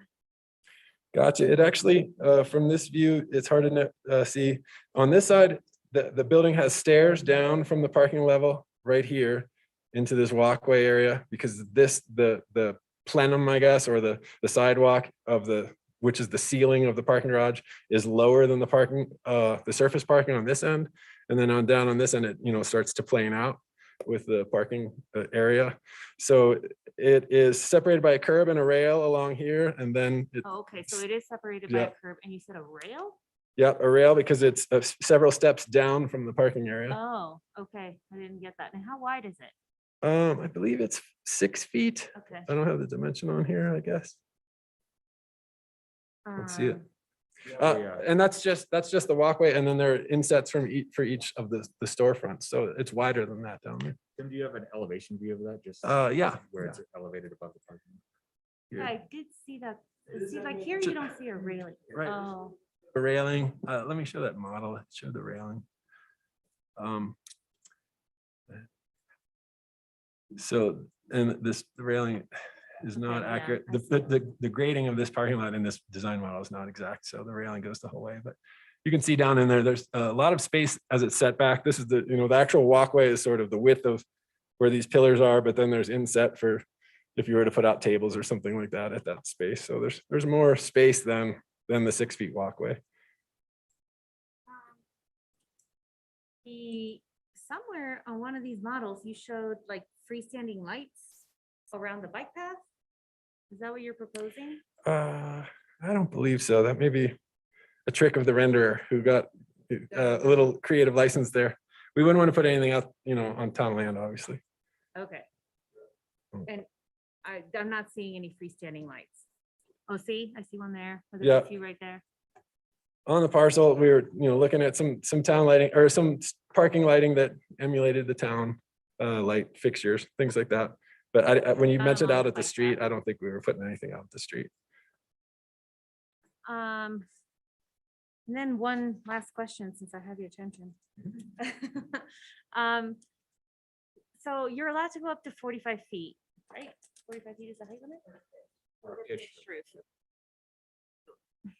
did you think about using a pitch, like a true pitched roof? We did, Up yeah. to 45 feet and what? No? The neighbors behind us would definitely lose views. And that's part of what we wanted to do was Use of what? lose views of Buffalo Mountain. All those houses, all their windows are facing right out of Buffalo Mountain. Okay. And so let me show that view. I don't have the actual view of Buffalo Mountain, but again, these houses, this is all their great rooms. And they're, like I said, they're up, 10 or 12 feet, depending on where they are along here. And so if we were to put 45 feet on there, suddenly the top of our roof would, they'd be looking at roof with a pitch. So we wanted to have that flat so that they were still looking out. I At blue guarantee you sky. It'd still be sea buffalo. Guaranteed. Well, yeah, I believe it, but I don't know that they would. But I just wanted to know if you had explored that since that's what you are allowed in the code. right? Those are my questions. Thank you. I have a question for you, Susan, first. And maybe I've just, mixed use does not require the third story step back? Central core requires it, mixed use does not. That's what I thought. So my questions for you, Tim, where are you moving the gas line to? Okay, sorry, I was gonna try to show the Buffalo view. So this, right now it comes through, I think, right here, right on the side of this road. And we're gonna move it onto the left or the west side, left in this picture, and create, But- there, That's not Right. the gas line, right? Is that the gas line? it's actually a sewer line, sorry. I Sewer, see- yeah. We were The talking about gas the same thing. line, yeah, the gas line parallels the road, the street, and is the reason the building's set back. So you're not moving that, you're just moving the sewer line? No way, that thing's We're not moving the huge. gas. Okay, I Yeah. was like, whoa. No. And Kelsey, then, this view shows that easement. We're moving that easement over there, which actually increases the side setback because the easement needs to be to include all those utilities, which is wider than the interior setback would be. So got it. Which is mainly the sewer line for that subdivision. And so then also you said, I just want to be trendy and ask about parking as well. That the 26 parking spots upstairs are not assigned. So a homeowner essentially could show up and not have somewhere to park their car. we want to have something assigned downstairs for everybody if we can. And so that's But if they had a second parking spot that was upstairs, it Yeah. wouldn't be assigned. correct. But isn't there a requirement for bedrooms and parking? So it would need to be assigned so that every bedroom up to 4 had a park. It has a minimum parking requirement, but whether or not those are assigned is another question. That's not necessarily that they're all assigned. Okay. But they do have to have spaces for all of them. Because I would be pissed if I came home and I didn't have a parking spot, Right. so. Right.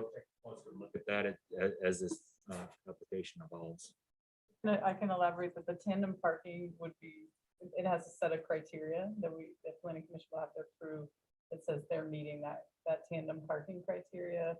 It has to do with backing, but because you're right, if it's a tandem space, they need to belong to a certain Yeah. unit. You can't just have random And tandem parking. I'm comfortable with the garage parking. It's more of upstairs on the surface parking and how that is gonna work and.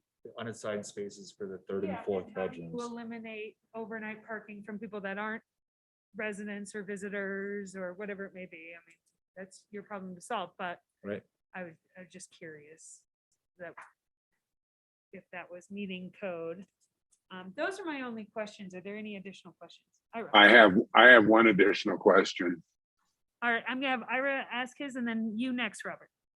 On the roof height, Get to the mic. I thought that I had heard somebody say that most of the roof is 36.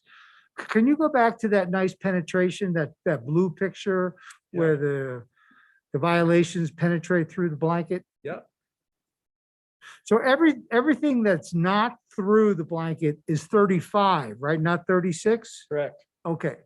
Because I had heard someone say that everything was 36 and everything is 35 except the penetrations of the blanket. In fact, the roof is actually lower than that. I mentioned that it's the parapet walls that stick up, which is the perceived height of the building. And this particular one that my cursor is hovering over is the one that was mentioned on the east elevation looks like 36 feet. And that again is a trick of the parapet sticking up higher than the roof. You can see from the inside sorry, this is jumping around. From the inside of that, we can lower that and get that under the 35 feet to appear. Sweet. To Okay, fit. thank you.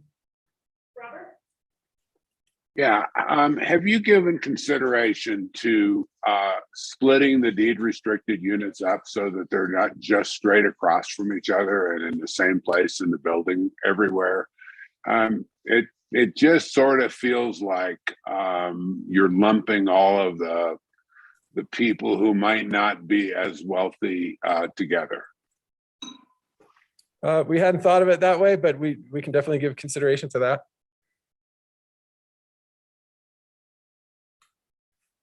Any other questions? If not, I might suggest I didn't hear a lot of feedback from the planning commission about some of the specific questions on the commercial uses.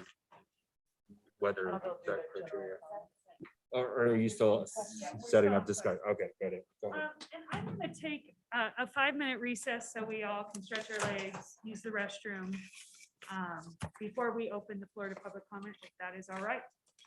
All right, 5 minutes. Awesome. It is 6:30, so 6:35 we will resume.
actually are going out on his birthday, which is a Monday.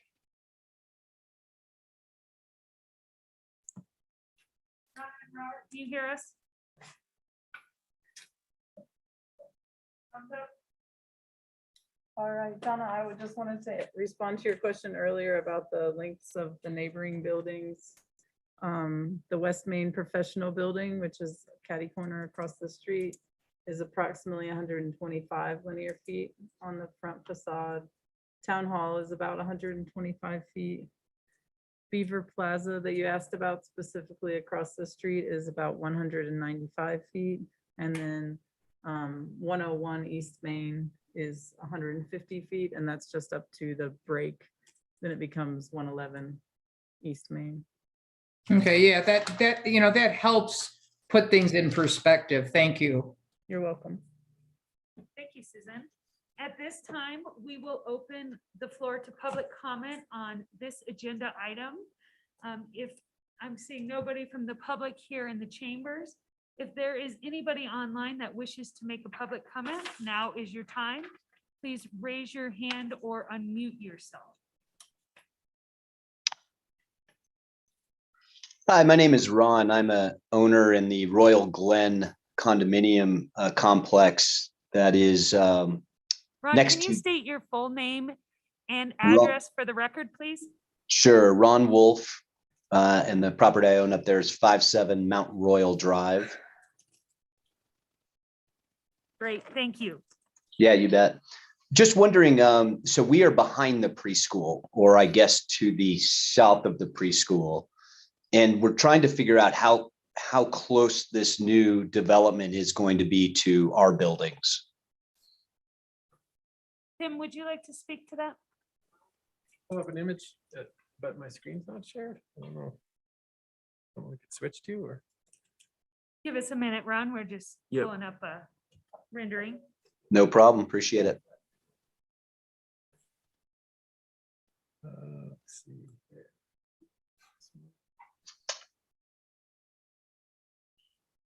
So I'm assuming that's the gray roofs over here behind the preschool. I'm not sure. You got it. I'm the owner in the middle, right where your mouse is. That's it. Gotcha.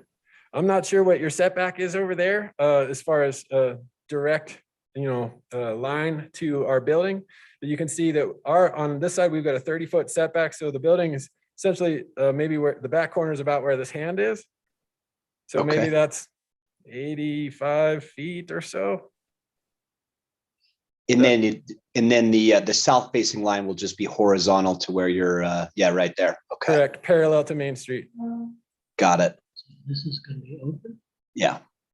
So you'll be what, 5-10 feet further out than where the berm ends, basically? Pretty much. Yep. Okay. Thank you. Thank you, Ron. Are there additional public comments?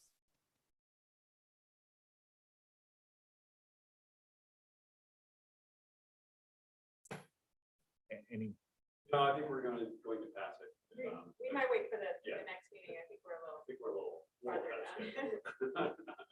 Great. Well, I'm seeing no other public comment at this time. So we will close the public comment portion of this agenda item and move on to commissioner comments. I'm going to start online again. Donna, let's hear your thoughts. I'm sure you have them. All right.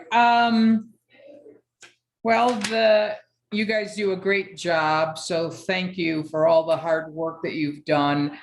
I think it's very creative to have the residential on the south side. So it's not on Main Street, but it's still on the first floor. So I think that was very creative. The roof elements, I don't have any problem with any of the little breaks over the bulk plane. Looking at in regard. Look at page 22 too, on the back of your staff report. Okay. Yeah. No, and because the potential building is so large, I think they're not going to look as big. In regards to compatibility with the neighborhood, I am really concerned about the length. I don't think it's compatible with the other buildings around there, so sorry about that. But I mean, it's a great use of the lot and the space, but I'm just really concerned about the length. If it was two buildings, to have a break in the middle with some green space, it would be a lot more compatible. In regards to the articulation of the walls, I think that there is some. Could it be greater to make it more interesting? The back is a little bit more interesting, as Tim had even said, than the facing Main Street. But you're not really you're facing Main Street, but it's not like you're right there. You have that buffer. The materials, I think I am good with that. So the only main thing that I'm concerned about is the total length of the building. If it meets code, okay, but I think it would look more, not as massive if it was broken up. But that's not my call. But it's a great job, and oh my gosh, all the work that you've done is incredible. Thank you, Donna. Robert, comments for the applicant.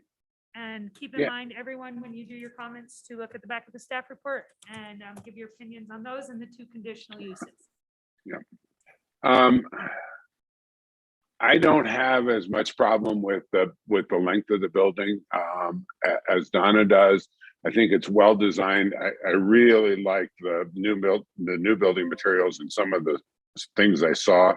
And if the final comes in looking like that, I'm going to be a lot happier than with a couple of the things I saw in the staff report or in the attachment. I'm okay with the compliance with the density bonus. I think that we do need the additional workforce housing units. I do hope that you find a way to split them so that it's not two units across from each other on each floor so anybody walking in the building, once they know where one of them is, could figure out where all of them are. I don't have a problem with the roof height, with complying with the roof height. I think that the few places that it sticks out are architectural, and I'm fine with that. I don't have a problem with the parking abutting Main Street because of the large setback that's there. Residential use on the backside was an interesting question for me because my building had one unit do that against the alley, and then we changed the code in the core, and I'm happy we changed the code in the core. But this is outside of the core, and I think it's just fine, in my opinion, to have the residential in back, and I think it will be much more compatible with the neighborhood behind the houses in Royal Ranch. I would say, so I don't have a problem with mixed use going down to 15%. I would like to cap that on the mixed use application at 15%, so that never will a planning commission have to say, somebody coming in and saying, oh, let's convert one of those commercial units to a residential unit in the front.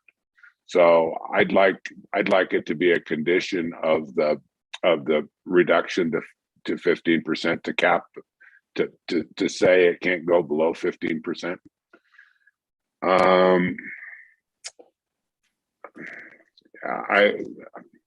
Compatibility with neighborhood, and I know that there will be some that think that building is too long. I know why it's too long, and but there are some big buildings in this area. And ours is, yes, it's two separate buildings between 101 and 111, but it certainly looks like one building in design. And so this building wouldn't be any longer than that would be necessarily.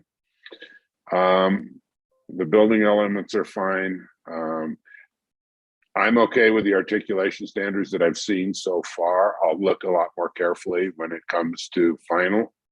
And the material, yeah, and I've said something about the building materials already. So I think that's all I need to say. Thank you, Robert. Patrick, comments? Thanks. Tim, did you want to say something? I was just gonna say thank you. Okay, so first, I'll acknowledge that this is a little bit of a challenging site with all the easements and the setback and some of the other foregone designs and challenges that have come before this. I think that it's working in the right direction towards, being compliant or being something that fits in with the neighborhood. The scale for me is okay when I consider what the alternatives are. Realistically, it's not going to be separate single family homes that dot that site. It's just not going to happen. So whether it's one building, two buildings, or three buildings, 3 stories seems like it's about the right size. It's really pushing the envelope height wise, but doing the math at a 10 + 9 + 9 stack, I get it, and trying to abide by the code and the height restrictions and mind the neighbors' concerns that are in the pre-existing conditions behind it. The mixed use percentage, I'm okay with for sure. I would ask, I'm just curious whether the retail depths and uses have been pre-vetted with any potential purveyors.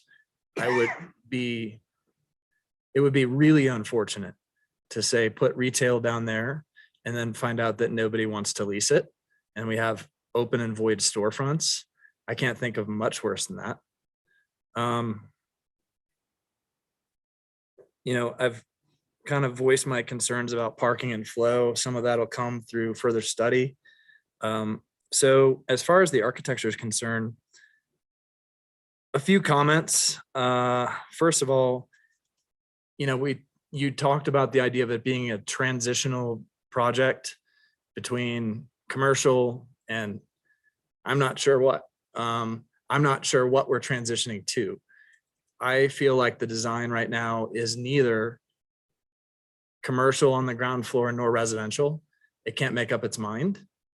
I think embrace commercial, because if people are looking for a way, like wayfinding, people have certain visual cues, and with the little pitches and things that are over the front doors, it doesn't say to me businesses are here.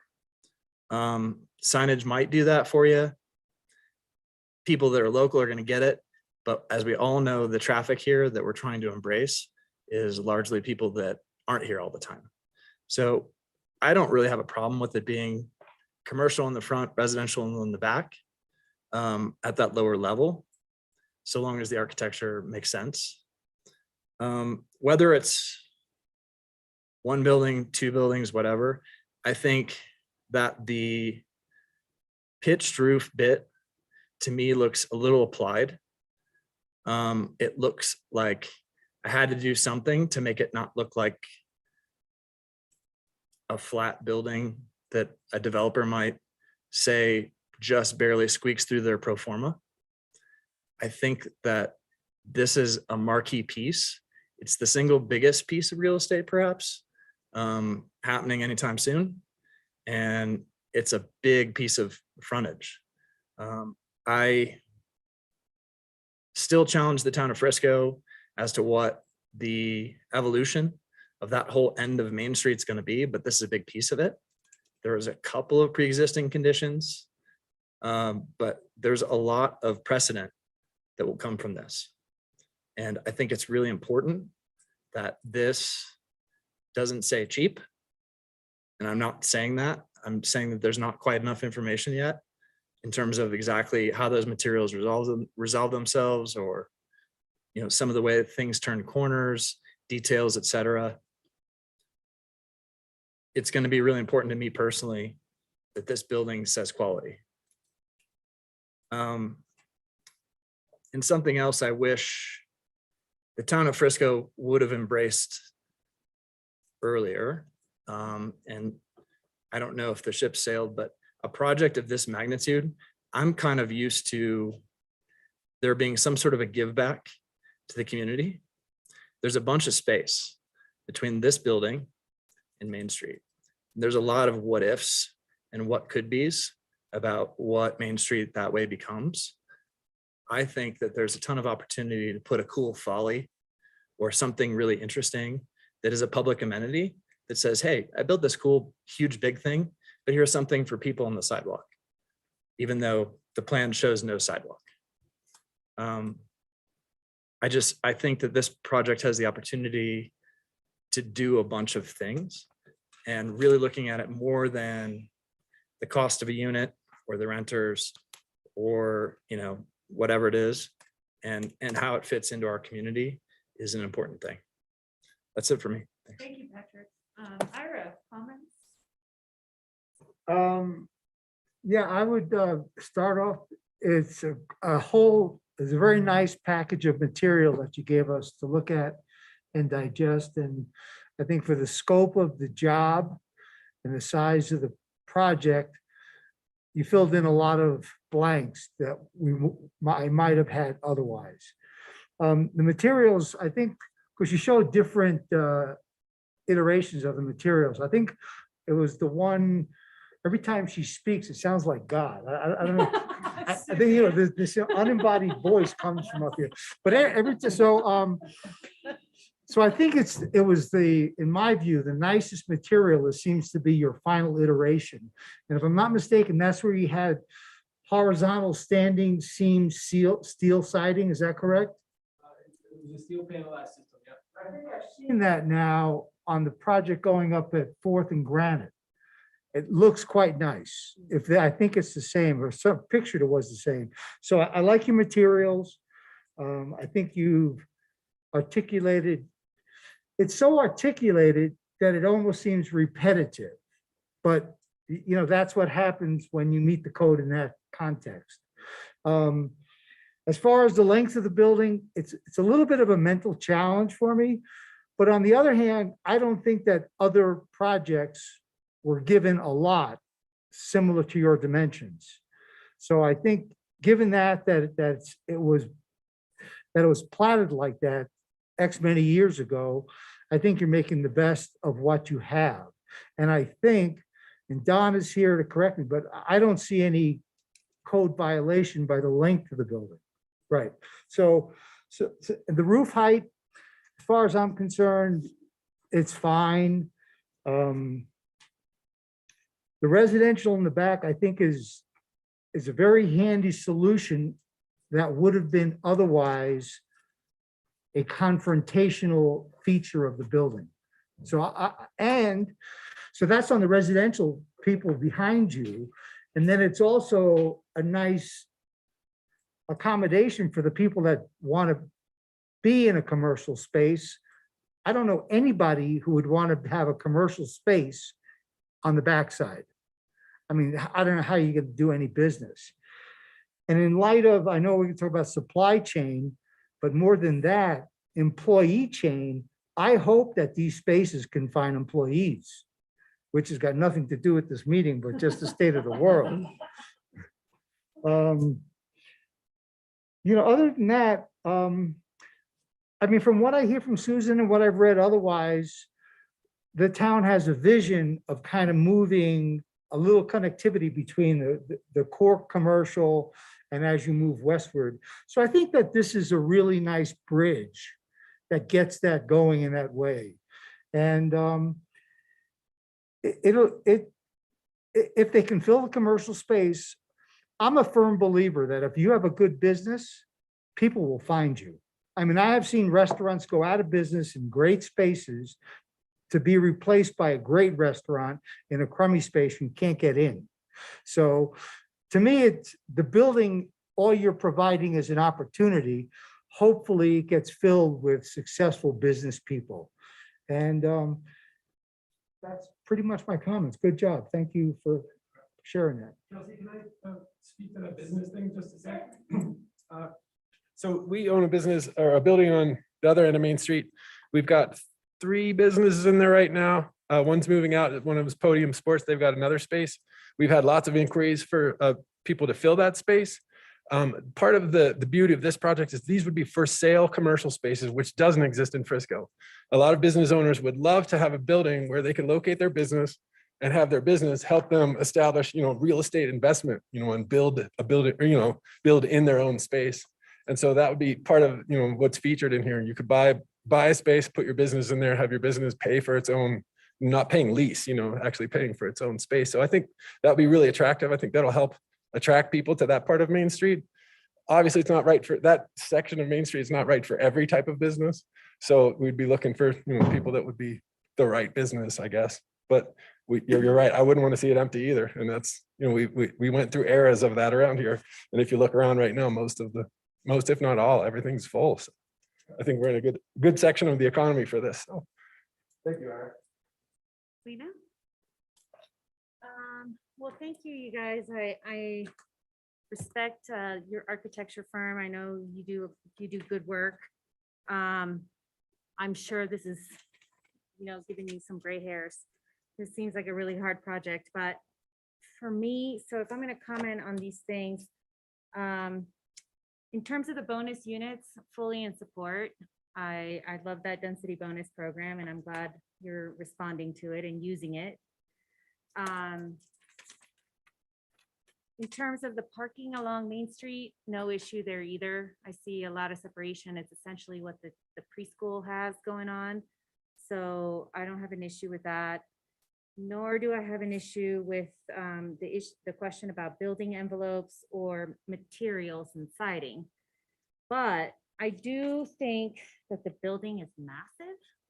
I think I don't like that we're giving up on the percentage of commercial space. I like that we have the 20% is really not that much. And I don't like that we have to go below that. I also don't like the ground floor residential. I mean, it's pretty much polar, not in compliance with the comprehensive plan, which says we really have to take care of Main Street. It really is the heart of this community. And I don't like chipping away at it, space by space, and everybody sort of having the same, like just cramming in residential. It feels like you're putting a lot on the site, which I know is what developers do, but it just feels crammed in. I wish there was a way to break up that building into 2 buildings. I know there's no code requirement, but it just seems massive. I also don't think like Patrick said, I don't feel like you're highlighting the commercial spaces as much as you are the rest of everything else that's going on. It seems to me like if you really want the commercial spaces to pop and to attract customers, you wouldn't make people go down the stairs to go to the front doors. And it just, even if it wasn't that, it's like, that just doesn't seem, it doesn't call out to me that you're trying to really emphasize the commercial spaces. So I guess those are my comments. And if I hope that, oh, and as to the roof elements, I agree with Patrick there too. It feels like they're tacked on. This is a 3-story flat roof building with some things that stick out in the corners. It just seems like it could be more creative if you're really trying to fit in something under as an architectural feature that goes above the height limit. It just, I don't know. I feel like you could do something more. So, and then the only other thing I'd like to say is if it's possible, so I know with these pretty big developments that architects can put together videos or 3D renderings and things like that. Video on here. I forgot all about it. I just think it's helpful. I mean, we don't need to play it now unless you really want to. Think on it because a guy worked on it really hard, so he'd be bummed if I didn't play it for you. Oh wait, hang on. So maybe I won't be able to. Hold on, let's see. But I plan on having more of that, obviously. Yeah, I mean. Oh, it's night view. No cool techno music? I'm on mute, I think, so.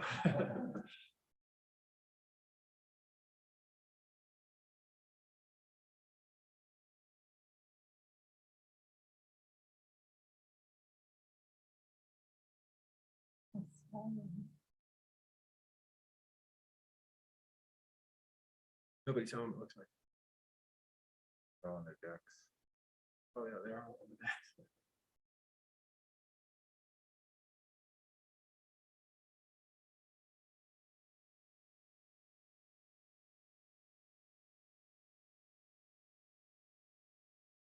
Glad you mentioned that, Lena. Who's gonna be happy that this was shown? But the windows aren't that reflective.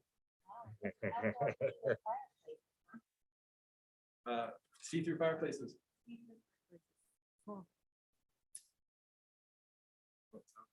Thank you. You shall receive. Shortly. Any other comments at this time? Are you done? Thank you, Lena. Any additional comments?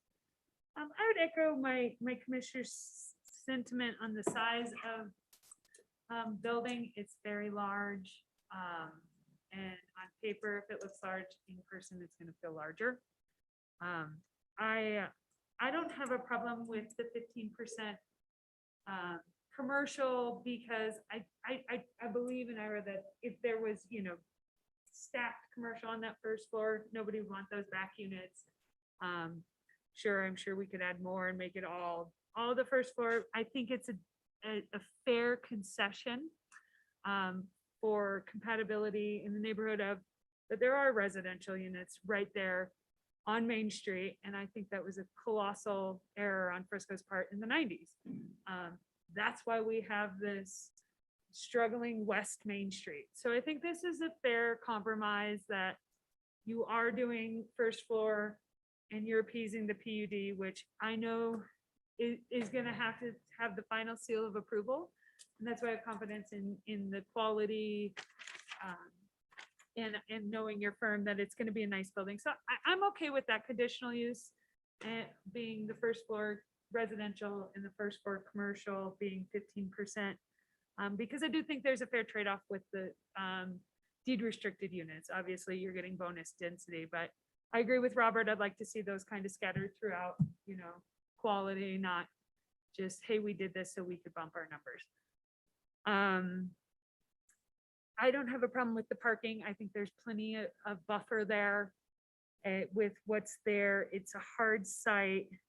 I love the materials, the look. I agree with you, Patrick, that the roof it seems a little forced.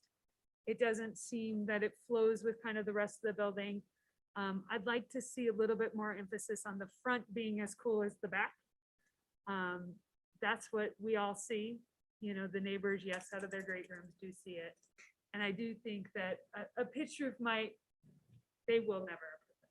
So I understand why you're going with the flat roof. I'm fine with it coming out a little bit as a decorative item. I'd just like to see that decorative item being more incorporated into the overall look of the building. Let's see. Yep, I think I covered everything. I think you guys come really far on a hard building. It is Main Street, so I understand that it can be big. It's going to be big, but it feels just a little too long. I don't know if there's some way of element without breaking it up into different buildings that we can make it seem less of this just 300-foot building. And those are my thoughts. I think you guys are headed in a great direction.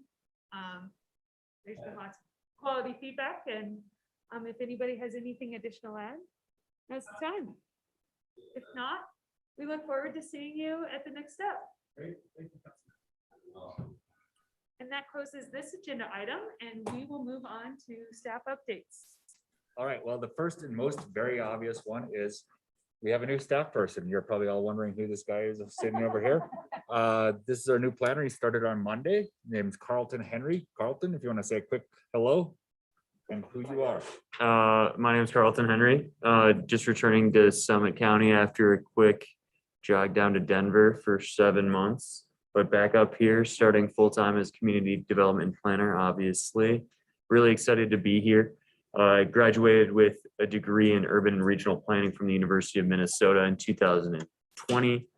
It's been a crazy pandemic to graduate into, but very excited to do some good work in this community where I was fortunate enough to live and work after graduation. So excited to work with you guys and yeah.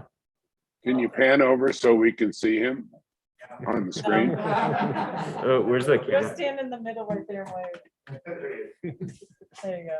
Thank you. So that's update number one, Susan. I was just gonna give an update. The next meeting, you will be seeing an update on the draft of the complete streets plan that a lot of you guys came and participated in the public input for back in September. They've been working really hard. They've pulled in a lot of great ideas. I will, obviously we'll make that available to you guys before the meeting, but the consultant team will be here to present the draft of the plan, and we appreciate you guys taking a look at it and giving us your feedback. Also at that meeting, the Summit County will be present to give an update and a presentation on their draft PUD for the Lake Hill project. Yesterday, there was two community meetings that were originally intended to be community meetings in person, but well, they moved to Zoom for various reasons that we're all aware of. So there was fairly decent attendance. It was they were each about an hour and a half long, but there's about 40 minutes of a presentation, just a slideshow on the background of the project and everything else, and then a number of questions. As you can imagine, a lot of the questions had to do with traffic and some of the other impacts to the surrounding area. So we'll let the project team dive into that and share some of those insights as well. And I think I saw at least Pat or Robert was on that meeting. I'm sure a couple others of you may have attended as well.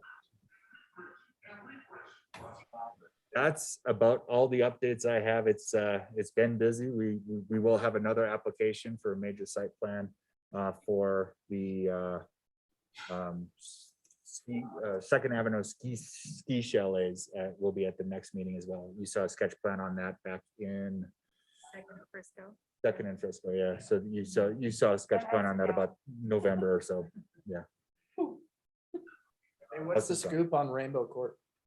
Well, they scooped too deep. Well, I know. But is there a reboot?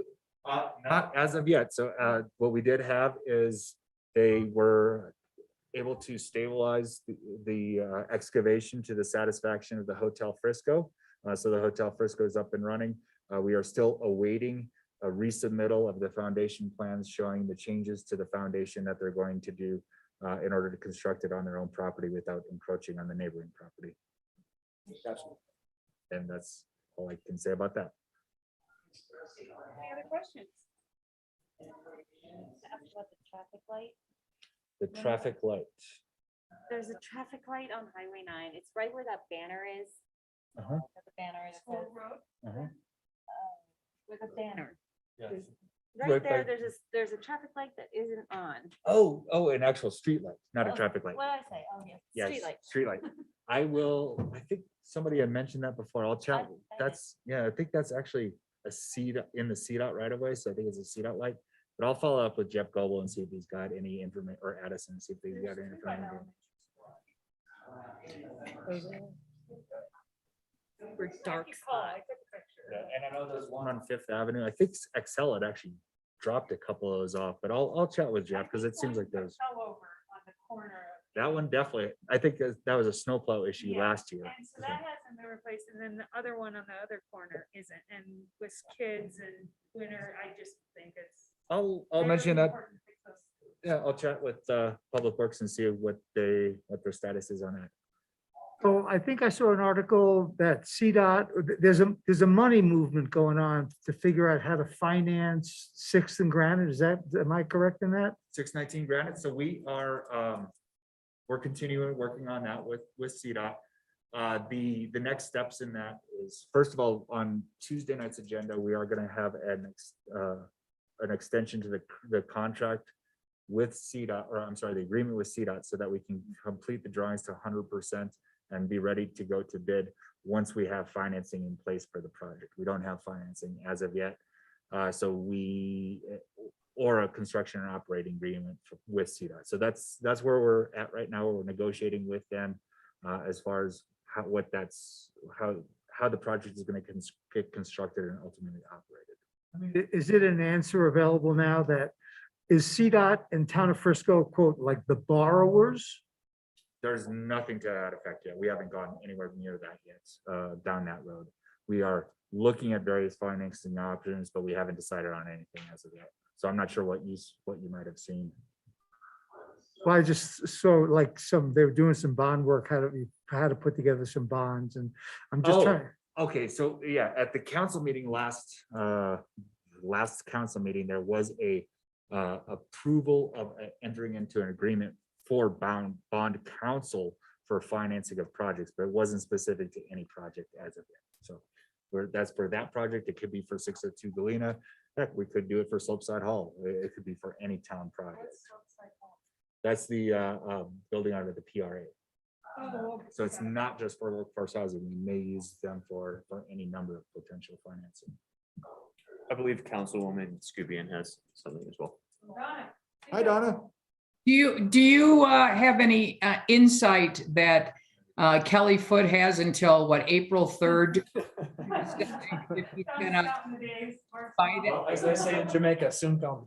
No, and it's actually August. It was extended to August 18th. No. He has until April 3rd to decide if he can buy Feldman's Foxton. I'm not involved in that project at all. Or any of the negotiations that Fox Meadows, the water tower vacant parcel. So there's certainly, again, I can't speak to that. I'm not involved. It doesn't Okay. come through our office.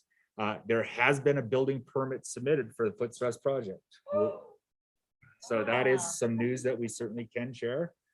We are currently looking at it for completeness and compliance with all of the purchase and sale agreements and everything else that's gone through for the past 4.5 years or so. The project timeline, just in super broad strokes. Broad strokes? If you're reviewing the application. Yeah, super broad strokes. The applicant has indicated that they intend to break ground on that in late April, early May. Some of the first steps, and again, this is part of what we're reviewing and making sure that it's consistent, is removal of the or moving of the historic structures and temporary storage of the historic structures, where and how they're going to be doing that. So there's a bit involved with that, as you can imagine, but that'll be one of the first things that they end up doing, as well as some of the deep utility work. Bit of concern is the duration of a project of that scale in this small town and the impact of construction logistics. Projects. I'm just curious how you guys are looking at that. Like how much long term? So the project duration, they've indicated it's about a 2-year build. Again, we don't have too much control over their actual project timeline, as we see with something like Rainbow Court. But that is what they've indicated is about a 2-year build. No construction traffic on Main Street or the immediate artery there. It's going to be all Very minimal, and that's backside. something we'll have to work out with Public Works. Obviously, there's going to have to be some at certain times and whatever else. So It's a lot of trucks. yep. So if there is a promenade this summer, it probably won't be in front of the block between 5th and 6th. Thanks. Yes. So I saw on the town council agenda that there's a recruitment for the town manager, and so I'm probably behind the news. So I don't know what's happening there. Whether you can talk about it. Do we not have a town manager? Yes, I can say that effective on as of this past Monday afternoon, our town manager resigned, and so we are the town council is going to be looking for and hiring a recruitment, or considering hiring a recruitment firm for town manager at their January 25th meeting. Okay. Was that the shortest tenure yet? That's what I was thinking. Is there an interim? Diane McBride will be the acting town manager until a new town manager is selected. Good motion. Motion to adjourn. Second. All right, meeting over. Susie, great job on your Yeah, really. staff report. It was